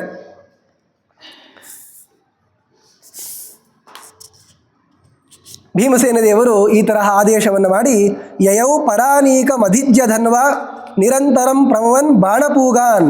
ಅನೇಕ ಬಾಣಗಳನ್ನು ಬಿಡ್ತಾ ಎಲ್ಲರನ್ನು ಹೊಡಿತಾ ಭೀಮ ತಾನು ಮುಂದೆ ಹೋಗ್ತಾ ಇದ್ದಾನೆ. ಕೃಷ್ಣ ಅರ್ಜುನ ಸಾತ್ವಿಕಿದೆ ನೋಡ್ಕೊಂಬರ್ಬೇಕು ಅಂತ. ನಡುವೆ ದ್ರೋಣಾಚಾರ್ಯರು ಭೇಟಿ ಆಗ್ತಾರೆ. ದ್ರೋಣಾಚಾರ್ಯರ ಎದುರಿಗೆ ಭೀಮ ಯುದ್ಧ ಆಡಲಿಕ್ಕೆ ಪ್ರಾರಂಭ ಮಾಡಿದ. ನ್ಯವಾರಯತ್ತಂ ಶರವರ್ಷಧಾರೋ ದ್ರೋಣೋ ವಚಶ್ಚೇದಮುವಾಚ ಭೀಮಂ ಶಿಷ್ಯ ಸ್ನೇಹಾದ್ ವಾಸವಿ ಸಾತ್ಯಕಿಶ್ಚ ಮಯಾ ಪ್ರಮುಕ್ತೌ ಭೃಶಮಾನತೌ ಮಯಿ. ನೋಡೋ ಭೀಮ, ನಾನು ನಿನ್ನ ಸುಮ್ಮನೆ ಒಳಗೆ ಹೋಗ್ಲಿಕ್ಕೆ ಬಿಡಲ್ಲ. ಮತ್ತು ಸಾತ್ವಿಕಿನ ಬಿಟ್ರಿ, ಅರ್ಜುನನ್ ಬಿಟ್ರಿ, ಅದು ಯಾಕೆ ಅಂದರೆ ಶಿಷ್ಯ ಸ್ನೇಹಾದ್ ವಾಸವಿಹಿ ಸಾತ್ವಿಕಿಶ್ಚ ಮಯಾ ಪ್ರಮುಕ್ತವ್. ಅವ್ರ ಶಿಷ್ಯರು ನನಗೆ ಪ್ರದಕ್ಷಿಣೆ ಹಾಕಿದರು, ನನಗೆ ಗೌರವ ತೋರಿಸಿದ್ರು ಅಂತ ನಾನು ಅವ್ರನ್ನ ಬಿಟ್ಟೆ ಒಳಗೆ ಹೋಗಲಿಕ್ಕೆ. ಭೀಮಸೇನ ದೇವರು ಹೀಗೆಲ್ಲ ಮಾಡಲ್ಲ. ಗುರು ಅಂತಾದ್ರಿಂದ ದ್ರೋಣಾಚಾರ್ಯ ನಮಸ್ಕಾರ ಹಾಕ್ತಾರೆ, ಅದರೊಳಗೇನು ಚಿಂತೆ ಇಲ್ಲ. ಆದರೆ ಹೀಗೆ ಸ್ವಲ್ಪ ಅನುಮತಿ ಕೊಡ್ರಿ ಒಳಗೆ ಹೋಗ್ತೀವಿ ಅಂತ ಕೇಳೋ ಹೋಗೋರಲ್ಲ, ಹೊಡೆದು ಹೋಗೋರು ಇವರು. ಅದಕ್ಕೆ ಅಂತ ಇದ್ದಾರೆ, ಸ್ವೀಯ ಪ್ರತಿಜ್ಞಾಪಹಿ ಸೈಂಧವಸ್ಯ ಗುಪ್ತವು ಮಯ ಪಾರ್ಥಕೃತೆ ವಿಸೃಷ್ಟ. ನಾನು ಪ್ರತಿಜ್ಞೆ ಮಾಡಿದ್ದೀನಿ, ಒಳಗೆ ಯಾರನ್ನೂ ಕೂಡ ಬಿಡಲ್ಲ. ಯಾಕೆ? ಜಯದ್ರಥನನ್ನು ಉಳಿಸ್ತೀನಿ ಅಂತ ನನ್ನ ಪ್ರತಿಜ್ಞೆ ಇದೆ. ದಾಸ್ಯೇನತೆ ಮಾರ್ಗಮಹಂ ಕಥಂಚಿತ ಪಶ್ಯಾಸ್ತ್ರ ವೀರ್ಯಂ ಮಮ ದಿವ್ಯಂ ಅದ್ಭುತಂ. ನೋಡು ನನ್ನ ಅಸ್ತ್ರಕೌಶಲ ಏನು ನಿಂಗೆ ತೋರಿಸ್ತೀನಿ ಅಂತ ದ್ರೋಣಾಚಾರ್ಯರು ಹೇಳ್ತಾ ಇದ್ದಾರೆ. ಆಗ ಮಾತಾಡ್ತಾ ಇದ್ದಾರಲ್ಲ ದ್ರೋಣಾಚಾರ್ಯರು, ಭೀಮ ಏನು ವಿಚಾರ ಮಾಡಲೇ ಇಲ್ಲ. ದೊಡ್ಡದಾಗಿರುವಂಥ ತನ್ನ ಗದೆ ತಗೊಂಡ ಅವ್ರ ರಥದ ಮೇಲೆ ಎಸೆದ್ಬಿಟ್ಟ. ಭೀಮಸೇನ ದೇವರ ಆ ಗದ ಯಾವಾಗ ಜೋರಾಗಿ ಈ ದ್ರೋಣಾಚಾರ್ಯ ರಥದ ಮೇಲೆ ಬಿತ್ತೋ, ರಥ ಪುಡಿ ಪುಡಿ ಆಗೋಯ್ತು ಅಷ್ಟೇ. ಅವರು ಅಷ್ಟು ವಯಸ್ಸಾದರೂ ಕೂಡ ದೇಹದಲ್ಲಿ ತುಂಬ ಲಾಘವ ಇತ್ತು. ಹೇಗೋ ಮಾಡಿ ರಥದಿಂದ ಜಿಗಿದ್ಬಿಟ್ಟು ತಮ್ಮ ಪ್ರಾಣ ಉಳಿಸ್ಕೊಳ್ತಾರೆ. ಇವರು ಅಸ್ತ್ರ ಕೌಶಲ ನೋಡು ಅಂತ ಹೇಳೋಷ್ಟರಲ್ಲೇ ಇವ್ನು ಗದ ಒಗೆದ್ಬಿಟ್ಟ. ಏನು ಮಾಡ್ತೀರಿ ಅಂತ ಆ ರಥ ಅನ್ನೋದು ಪುಡಿ ಪುಡಿ ಆಗೋಯ್ತು ಅಷ್ಟೇ. ಗದಾಭಿಘಾತೇನ ವೃಕೋದರಸ್ಯ ಸಸೂತ ವಾಜಿಧ್ವಜ ಯಂತ್ರ ಕೂಬರಹ.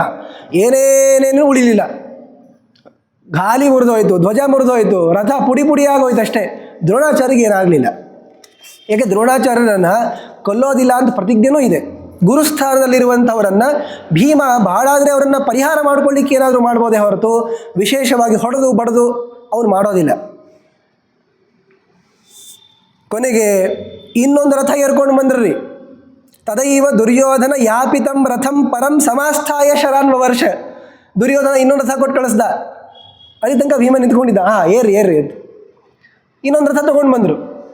ಆ ರಥದಲ್ಲಿ ಕೂತ್ಕೊಂಡು ಯುದ್ಧ ಆಡಿದರೆ ಮತ್ತು ಅದನ್ನು ಹೊಡೆದ. ಹಿಂಗೆ 8 ರಥ ಏರ್ಕೊಂಡು ಬಂದಾಗಲೂ 8 ರಥ ಹೊಡೆದ ಭೀಮ. ಇನ್ನೊಂದು ರಥ ತೊಗೊಂಬಂದ್ರ ಕೂಡಿ ಅನ್ನೋದು, ಮತ್ತು ಕೂತ ಮೇಲೆ ಅದು ಹೊಡೆಯೋದು, ಆ ರಥ ಮುರಿದು ಹೋಗೋದು.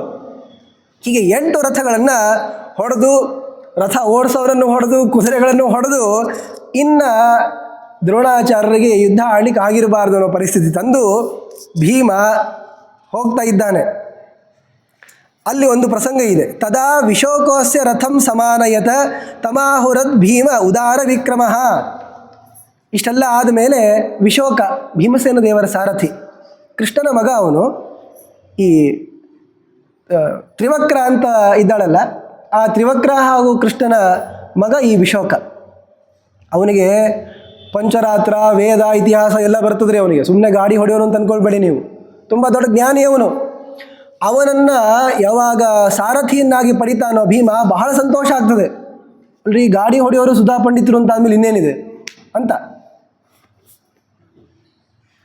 ಹೀಗೆ ಭೀಮಸೇನ ಆ ವಿಶೋಕನ ಸಾರಥ್ಯದಲ್ಲಿ ಕೂತ್ಕೊಂಡು ಹೋಗ್ತಾ ಇದ್ದಾನೆ. ಕೊನೆಗೆ ಅವರು ಮುಂದೆ ಸಾರಿದರು, ಇನ್ನೇನು ದ್ರೋಣಾಚಾರ್ಯರ ಮುಂದೆ ಯುದ್ಧ ಆಡೋದು ಬೇಡ ಅಂತ.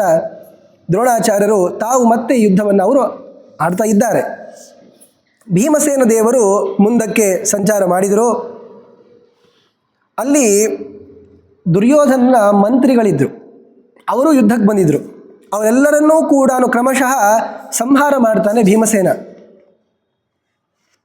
ಅವರು ತುಂಬ ಜನ ಇದ್ದಾರೆ, 12 ಜನ ಇದ್ದಾರೆ. ಅವರೆಲ್ಲರನ್ನ ಸಂಹಾರ ಮಾಡಿದ. ಭೀಮಸೇನ ಮತ್ತೆ ಕೃತವರ್ಮನನ್ನು ಸೋಲಿಸ್ತಾ ಇದ್ದಾನೆ. ಈಗ ಬಂದ ಮೇಲೆ ಅರ್ಜುನ ಹಾಗೂ ಕೃಷ್ಣ ಇಬ್ಬರನ್ನು ಕೂಡ ಭೀಮ ನೋಡಿದ. ಅವನಿಗೆ ಆರಾಮಾಗಿದ್ದಾರೆ ಅಂತ ಗೊತ್ತಿದೆ, ಆದರೂ ಕೂಡ ನೋಡಿ ಮತ್ತು ಧರ್ಮರಾಜನಿಗೆ ಹೇಳಬೇಕಲ್ಲ ಅಂತ ಇವರಿಬ್ಬರನ್ನು ನೋಡಿರುವಂತಹ ಭೀಮ ಜೋರಾಗಿ ಧ್ವನಿ ಮಾಡ್ತಾನೆ. ಭೀಮನಾದವ ಮಹೋಜಾಹ, ಭೀಮನಾದವನ್ನು ಮಾಡ್ತಾನೆ. ಆ ಭೀಮನಾದವನ್ನು ಮಾಡಿದರೆ ಹೇಳಿದಾರೆ, ಸಿಂಹನಾದ ಅಂತ ಶಬ್ದದಿಂದ ಕರೀತಾರೆ ಆಚಾರ್ಯರು. ಸಂಜ್ಞಾಂ ನೃಪಸ್ಯ ಸ ದದಾವಪಿ ಸಿಂಹನಾದಾನ್ ಶ್ರುತ್ವ ಪರಾಂ ಮುಮುದಮಾಪ ಸ ಚಾಗ್ರಬುದ್ಧಿ. ಭೀಮಸೇನ ದೇವರು ಯಾವಾಗ ಆ ಜೋರಾಗಿ ಧ್ವನಿ ಮಾಡಿದಾರಲ್ಲ, ಧರ್ಮರಾಜನಿಗೆ ಗೊತ್ತಾಯಿತು, ಓ ಭೀಮಸೇನ ದೇವರು ಅರ್ಜುನ ನೋಡಿದ್ದಾರೆ, ಅರ್ಜುನ ಕೃಷ್ಣ ಸಾತ್ವಿಕಿ ಎಲ್ಲರೂ ಆರಾಮಾಗಿದ್ದಾರೆ ಅಂತ ಗೊತ್ತಾಯಿತು ಅವನಿಗೆ. ಕೂಗೋದಿಂದಲೇ ಗೊತ್ತಾಯಿತು.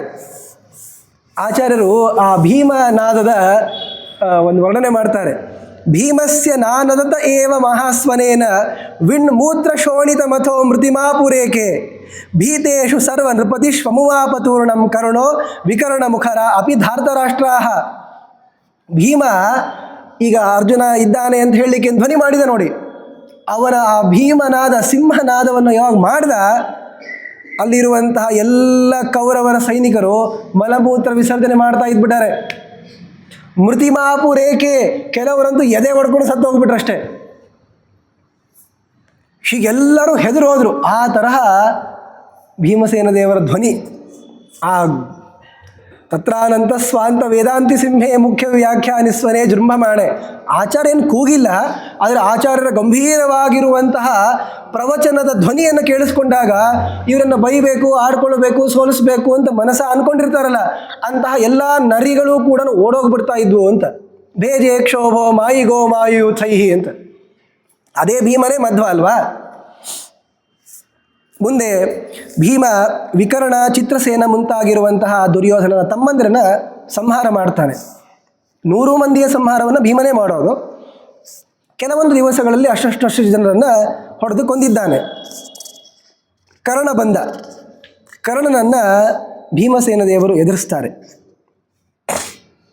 ನೋಡಿ, ಭೀಮಸೇನ ದೇವರಿಗೆ ಯಾರಿಂದಲೂ ಭಯ ಇಲ್ಲ. ಕರ್ಣ ಎಷ್ಟು ಬಾರಿ ಯುದ್ಧ ಆಡಿದರೂ ಕೂಡ ಭೀಮಸೇನ ದೇವರು ನಿರ್ಭಯವಾಗಿ ಅವನನ್ನು ಎದುರಿಸ್ತಾ ಇದ್ದರು. ಆದರೆ ಒಂದು ಅಂಶ ಇದೆ.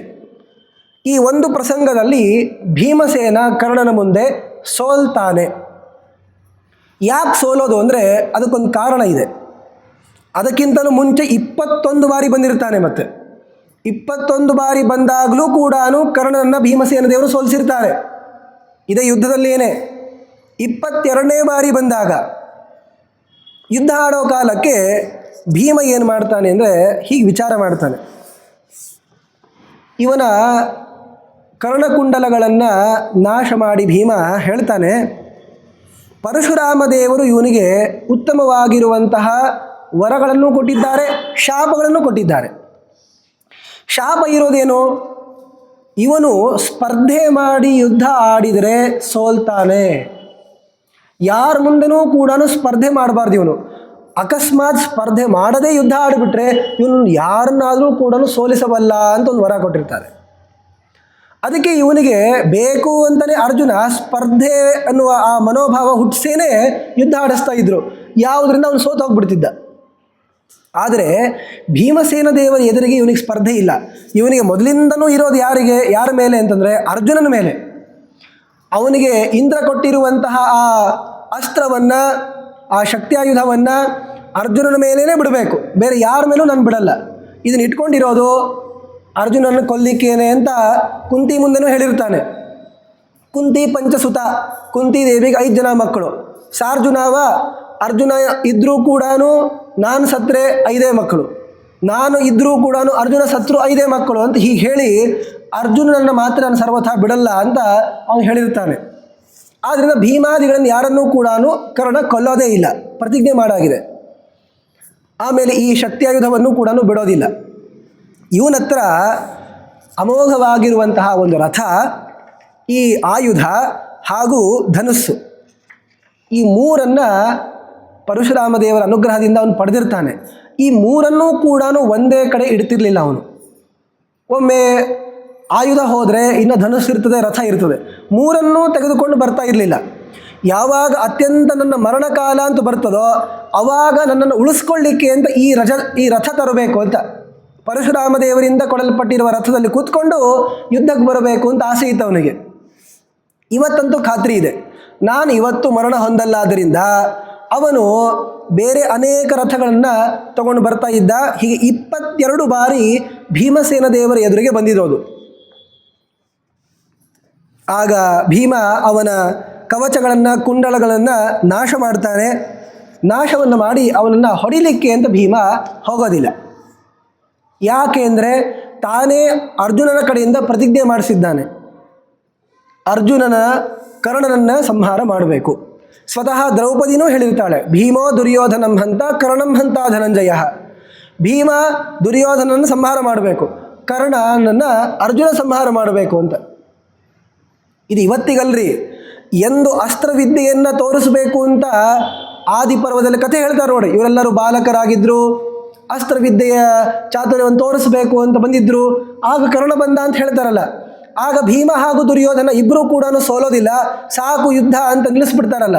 ಅವತ್ತಿನಿಂದನೇ ಪ್ರತಿಜ್ಞೆ ಮಾಡಿಸಿರೋದು ಈ ಅರ್ಜುನ ಕರ್ಣನ ಸಂಹಾರ ಮಾಡಬೇಕು ಅಂತ. ಅವತ್ತಿನಿಂದ ಇವತ್ತಿನ ತನಕ ಆ ಮಾತನ್ನು ಉಳಿಸ್ಬೇಕು ಅಂತ ಭೀಮ ಕರ್ಣನ ಸಂಹಾರವನ್ನು ಮಾಡೋದಿಲ್ಲ. ಆಮೇಲೆ ಪ್ರಸ್ತುತ ಭೀಮನ ಎದುರಿಗೆ ಸ್ಪರ್ಧೆಯನ್ನು ಮಾಡದೇ ಕರ್ಣ ಯುದ್ಧ ಆಡ್ತಾ ಇದ್ದಾನೆ.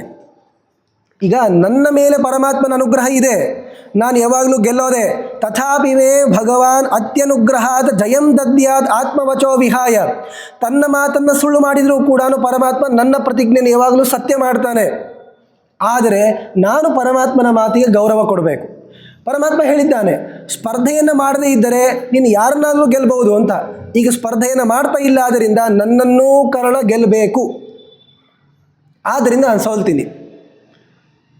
ಕೊಲ್ಲೋದು ಅರ್ಜುನ ನೋಡ್ಕೊಳ್ತಾನೆ ಅಂತ ಭೀಮಸೇನ ದೇವರು 22ನೇ ಬಾರಿ ಯುದ್ಧಕ್ಕೆ ಬಂದಾಗ ಕರ್ಣನ ಮುಂದೆ ಸೋತಂತೆ ನಟಿಸ್ತಾರೆ, ತಾವಾಗಿ ಬಿಟ್ಟುಬಿಡ್ತಾರೆ. ಆಗ ಕರ್ಣ ಭೀಮಸೇನ ದೇವರ ರಥ, ಧನುಸ್ಸನ್ನು ಎಲ್ಲವನ್ನೂ ಕೂಡ ಹೊಡೆದಾಕ್ಬಿಡ್ತಾನೆ. ಏಕೆ ಸುಮ್ಮನೆ ನಿಂತುಕೊಂಡಿದ್ದಾರೆ ಅವರು? ನ ಮೇ ರಥಾದ್ಯೈರ್ಧನುಷಾಪಿ ಕಾರ್ಯಂ ಇತ್ಯೇವ ಸಖ್ಯಾಪಯಿತು ವೃಕೋದರ ಖಮುತ್ಪಪಾತೋತ್ತಮ ವೀರ್ಯ ತೇಜಾ ರಥಂ ಚ ಕರ್ಣಸ್ಯ ಸಮಾಸ್ಥಿತ ಕ್ಷಣಾತ್. ಭೀಮಸೇನ ದೇವರು ನೆಲದ ಮೇಲೆ ನಿಲ್ಲುವ ಪ್ರಸಂಗ ಬಂತು. ರಥ ಮುರಿದು ಹೋಗಿದೆ, ಧನುಸ್ಸು ಮುಗಿದು ಹೋಗಿದೆ, ಏನು ಮಾಡಬೇಕು? ಅವರಂದರು, ಈ ರಥ ಗಿಥ ಎಲ್ಲ ಸುಮ್ಮನೆ ತೊಗೊಂಡು ಬಂದಿರೋದು ನಾನು, ನನಗದೇನೂ ಬೇಕಾಗಿಲ್ಲ ಅಂತ ನೋಡ್ತಾ ಇರುವ ಕಾಲಕ್ಕೇ ಹಾರಿ ಕರ್ಣನ ರಥದ ಮೇಲೆ ಕೂತ್ಕೊಂಡ್ಬಿಟ್ರು. ಒಂದು ಕ್ಷಣ ಅಲ್ಲಿರುವಂತಹ ಭೀಮ ಈಗ ಎದುರಿಗೆ ಬಂದು ನಿಂತ್ಕೊಂಡಿದ್ದಾನೆ. ಕರ್ಣನಿಗೆ ಭಯ ಆಗೋಯ್ತು. ಅವನು ಓಡ್ ಹೋಗಿ ಈ ರಥದ ಕೂಬರ ನೊಗ ಅಂತಿರ್ತದಲ್ಲ, ಅಲ್ಲಿ ಹೋಗಿ ಅಡ್ಕೊಂಡ್ಬಿಡ್ತಾನೆ. ಭೀತಸ್ತು ಕರ್ಣ ರಥಕೂಬರೇ ತದಾ ವ್ಯಲೀಯತಾತಃ ಸ ವೃಕೋದರೋ ರಥಾತ್ ಅವಪ್ಲುತಃ ಜ್ಞಾಪಯಿತು ಸ್ವಶಕ್ತಿಂ ನಿರಾಯುಧತ್ವೇಪಿ ಅರಿನಿಗ್ರಹಾದವು.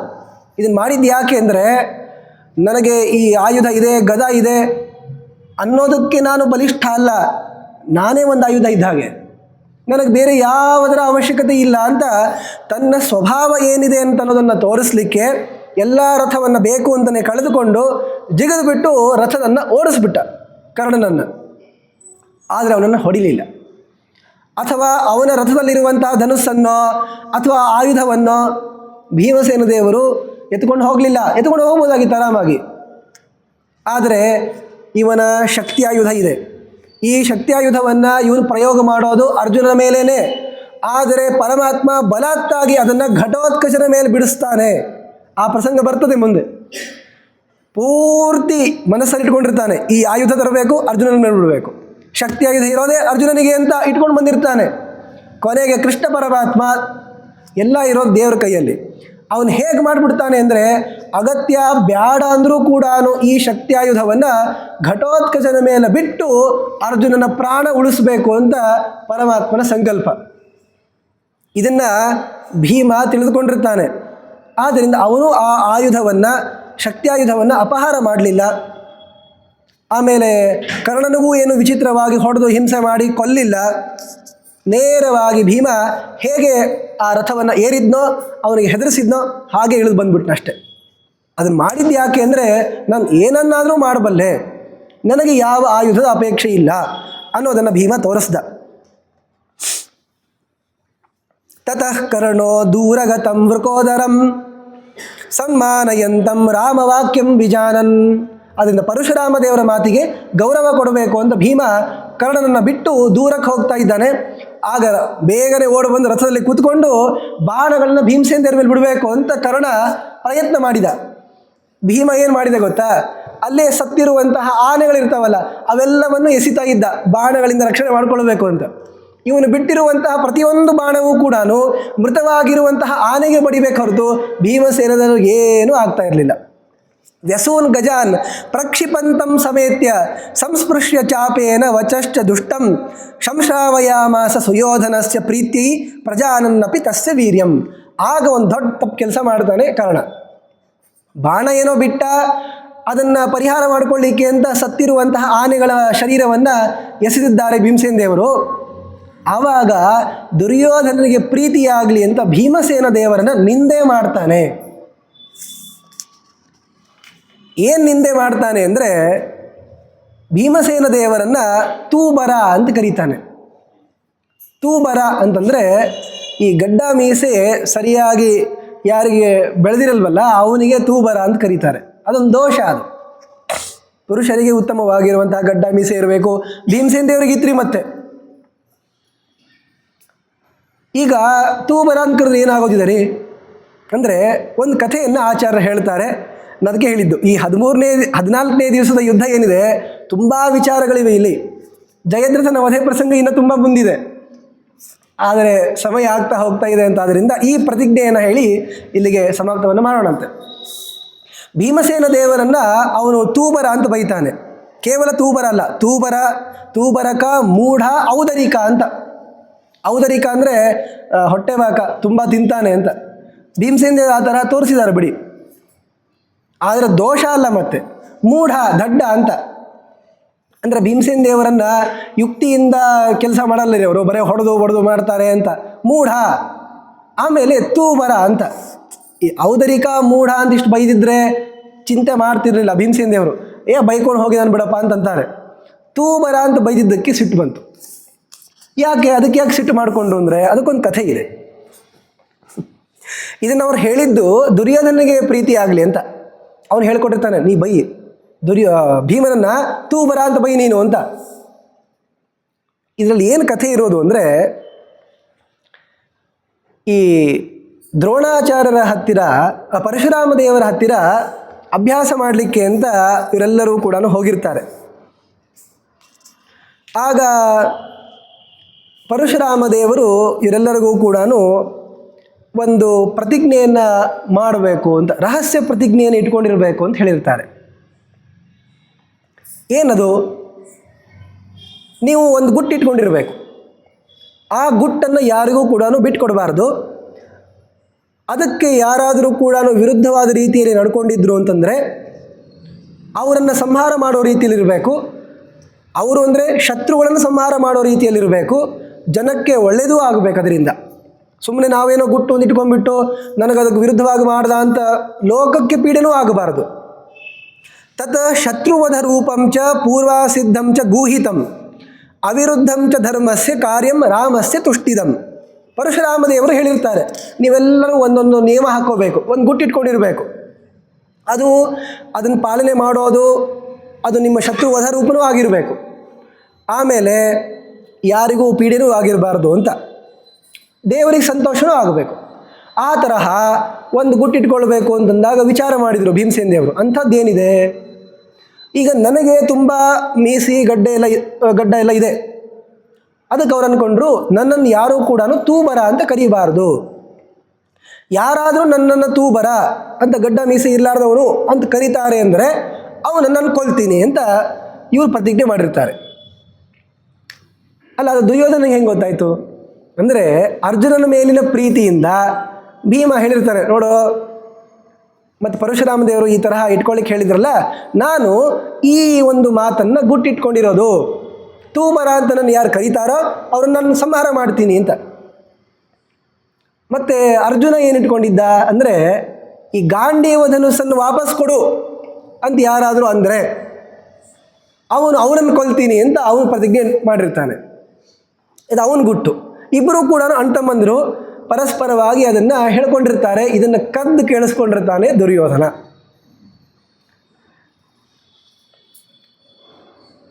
ಈಗೇನು ಮಾಡಬೇಕು? ತನ್ನ ಪ್ರತಿಜ್ಞೆಯನ್ನು ಉಳಿಸ್ಕೊಳ್ಳಿಕ್ಕೆ ಅಂತ ಕರ್ಣನ ಸಂಹಾರ ಮಾಡಬೇಕು. ಆದರೆ ತಾನೇ ಪ್ರತಿಜ್ಞೆ ಮಾಡಿದ್ದಾನೆ ಅರ್ಜುನನ ಕಡೆಯಿಂದನೇ ಕರ್ಣನ ಸಂಹಾರ ಮಾಡಿಸೋದು ಅಂತ. ಇವನು ತುಂಬ ದುರ್ಯೋಧನನ ಪ್ರೀತಿಯಾಗಲಿ ಅಂತ ಅವನನ್ನು ತೂಬರ ಅಂತ ಬೈತಾ ಇದ್ದಾನೆ ಭೀಮಸೇನ ದೇವರನ್ನು. ಆಗ ಭೀಮಸೇನ ದೇವರು ಏನು ವಿಚಾರ ಮಾಡ್ತಾರೆ, ಅಲ್ಲೇನು ಆಚಾರ ನಿರ್ಣಯ ಕೊಡ್ತಾರೆ, ಅವೆಲ್ಲ ವಿಚಾರಗಳನ್ನು ನಾಳಿನ ದಿವಸ ನೋಡೋಣ ಅಂತ ಹೇಳ್ತಾ ಮುಂದೆ ಜಯದ್ರಥನ ಸಂಹಾರದ ಕಥೆಯನ್ನು ನಾಳೆ ಕೇಳೋಣ. ಶ್ರೀಕೃಷ್ಣಾರ್ಪಣಮಸ್ತು. ಹರಯೇ ನಮಃ.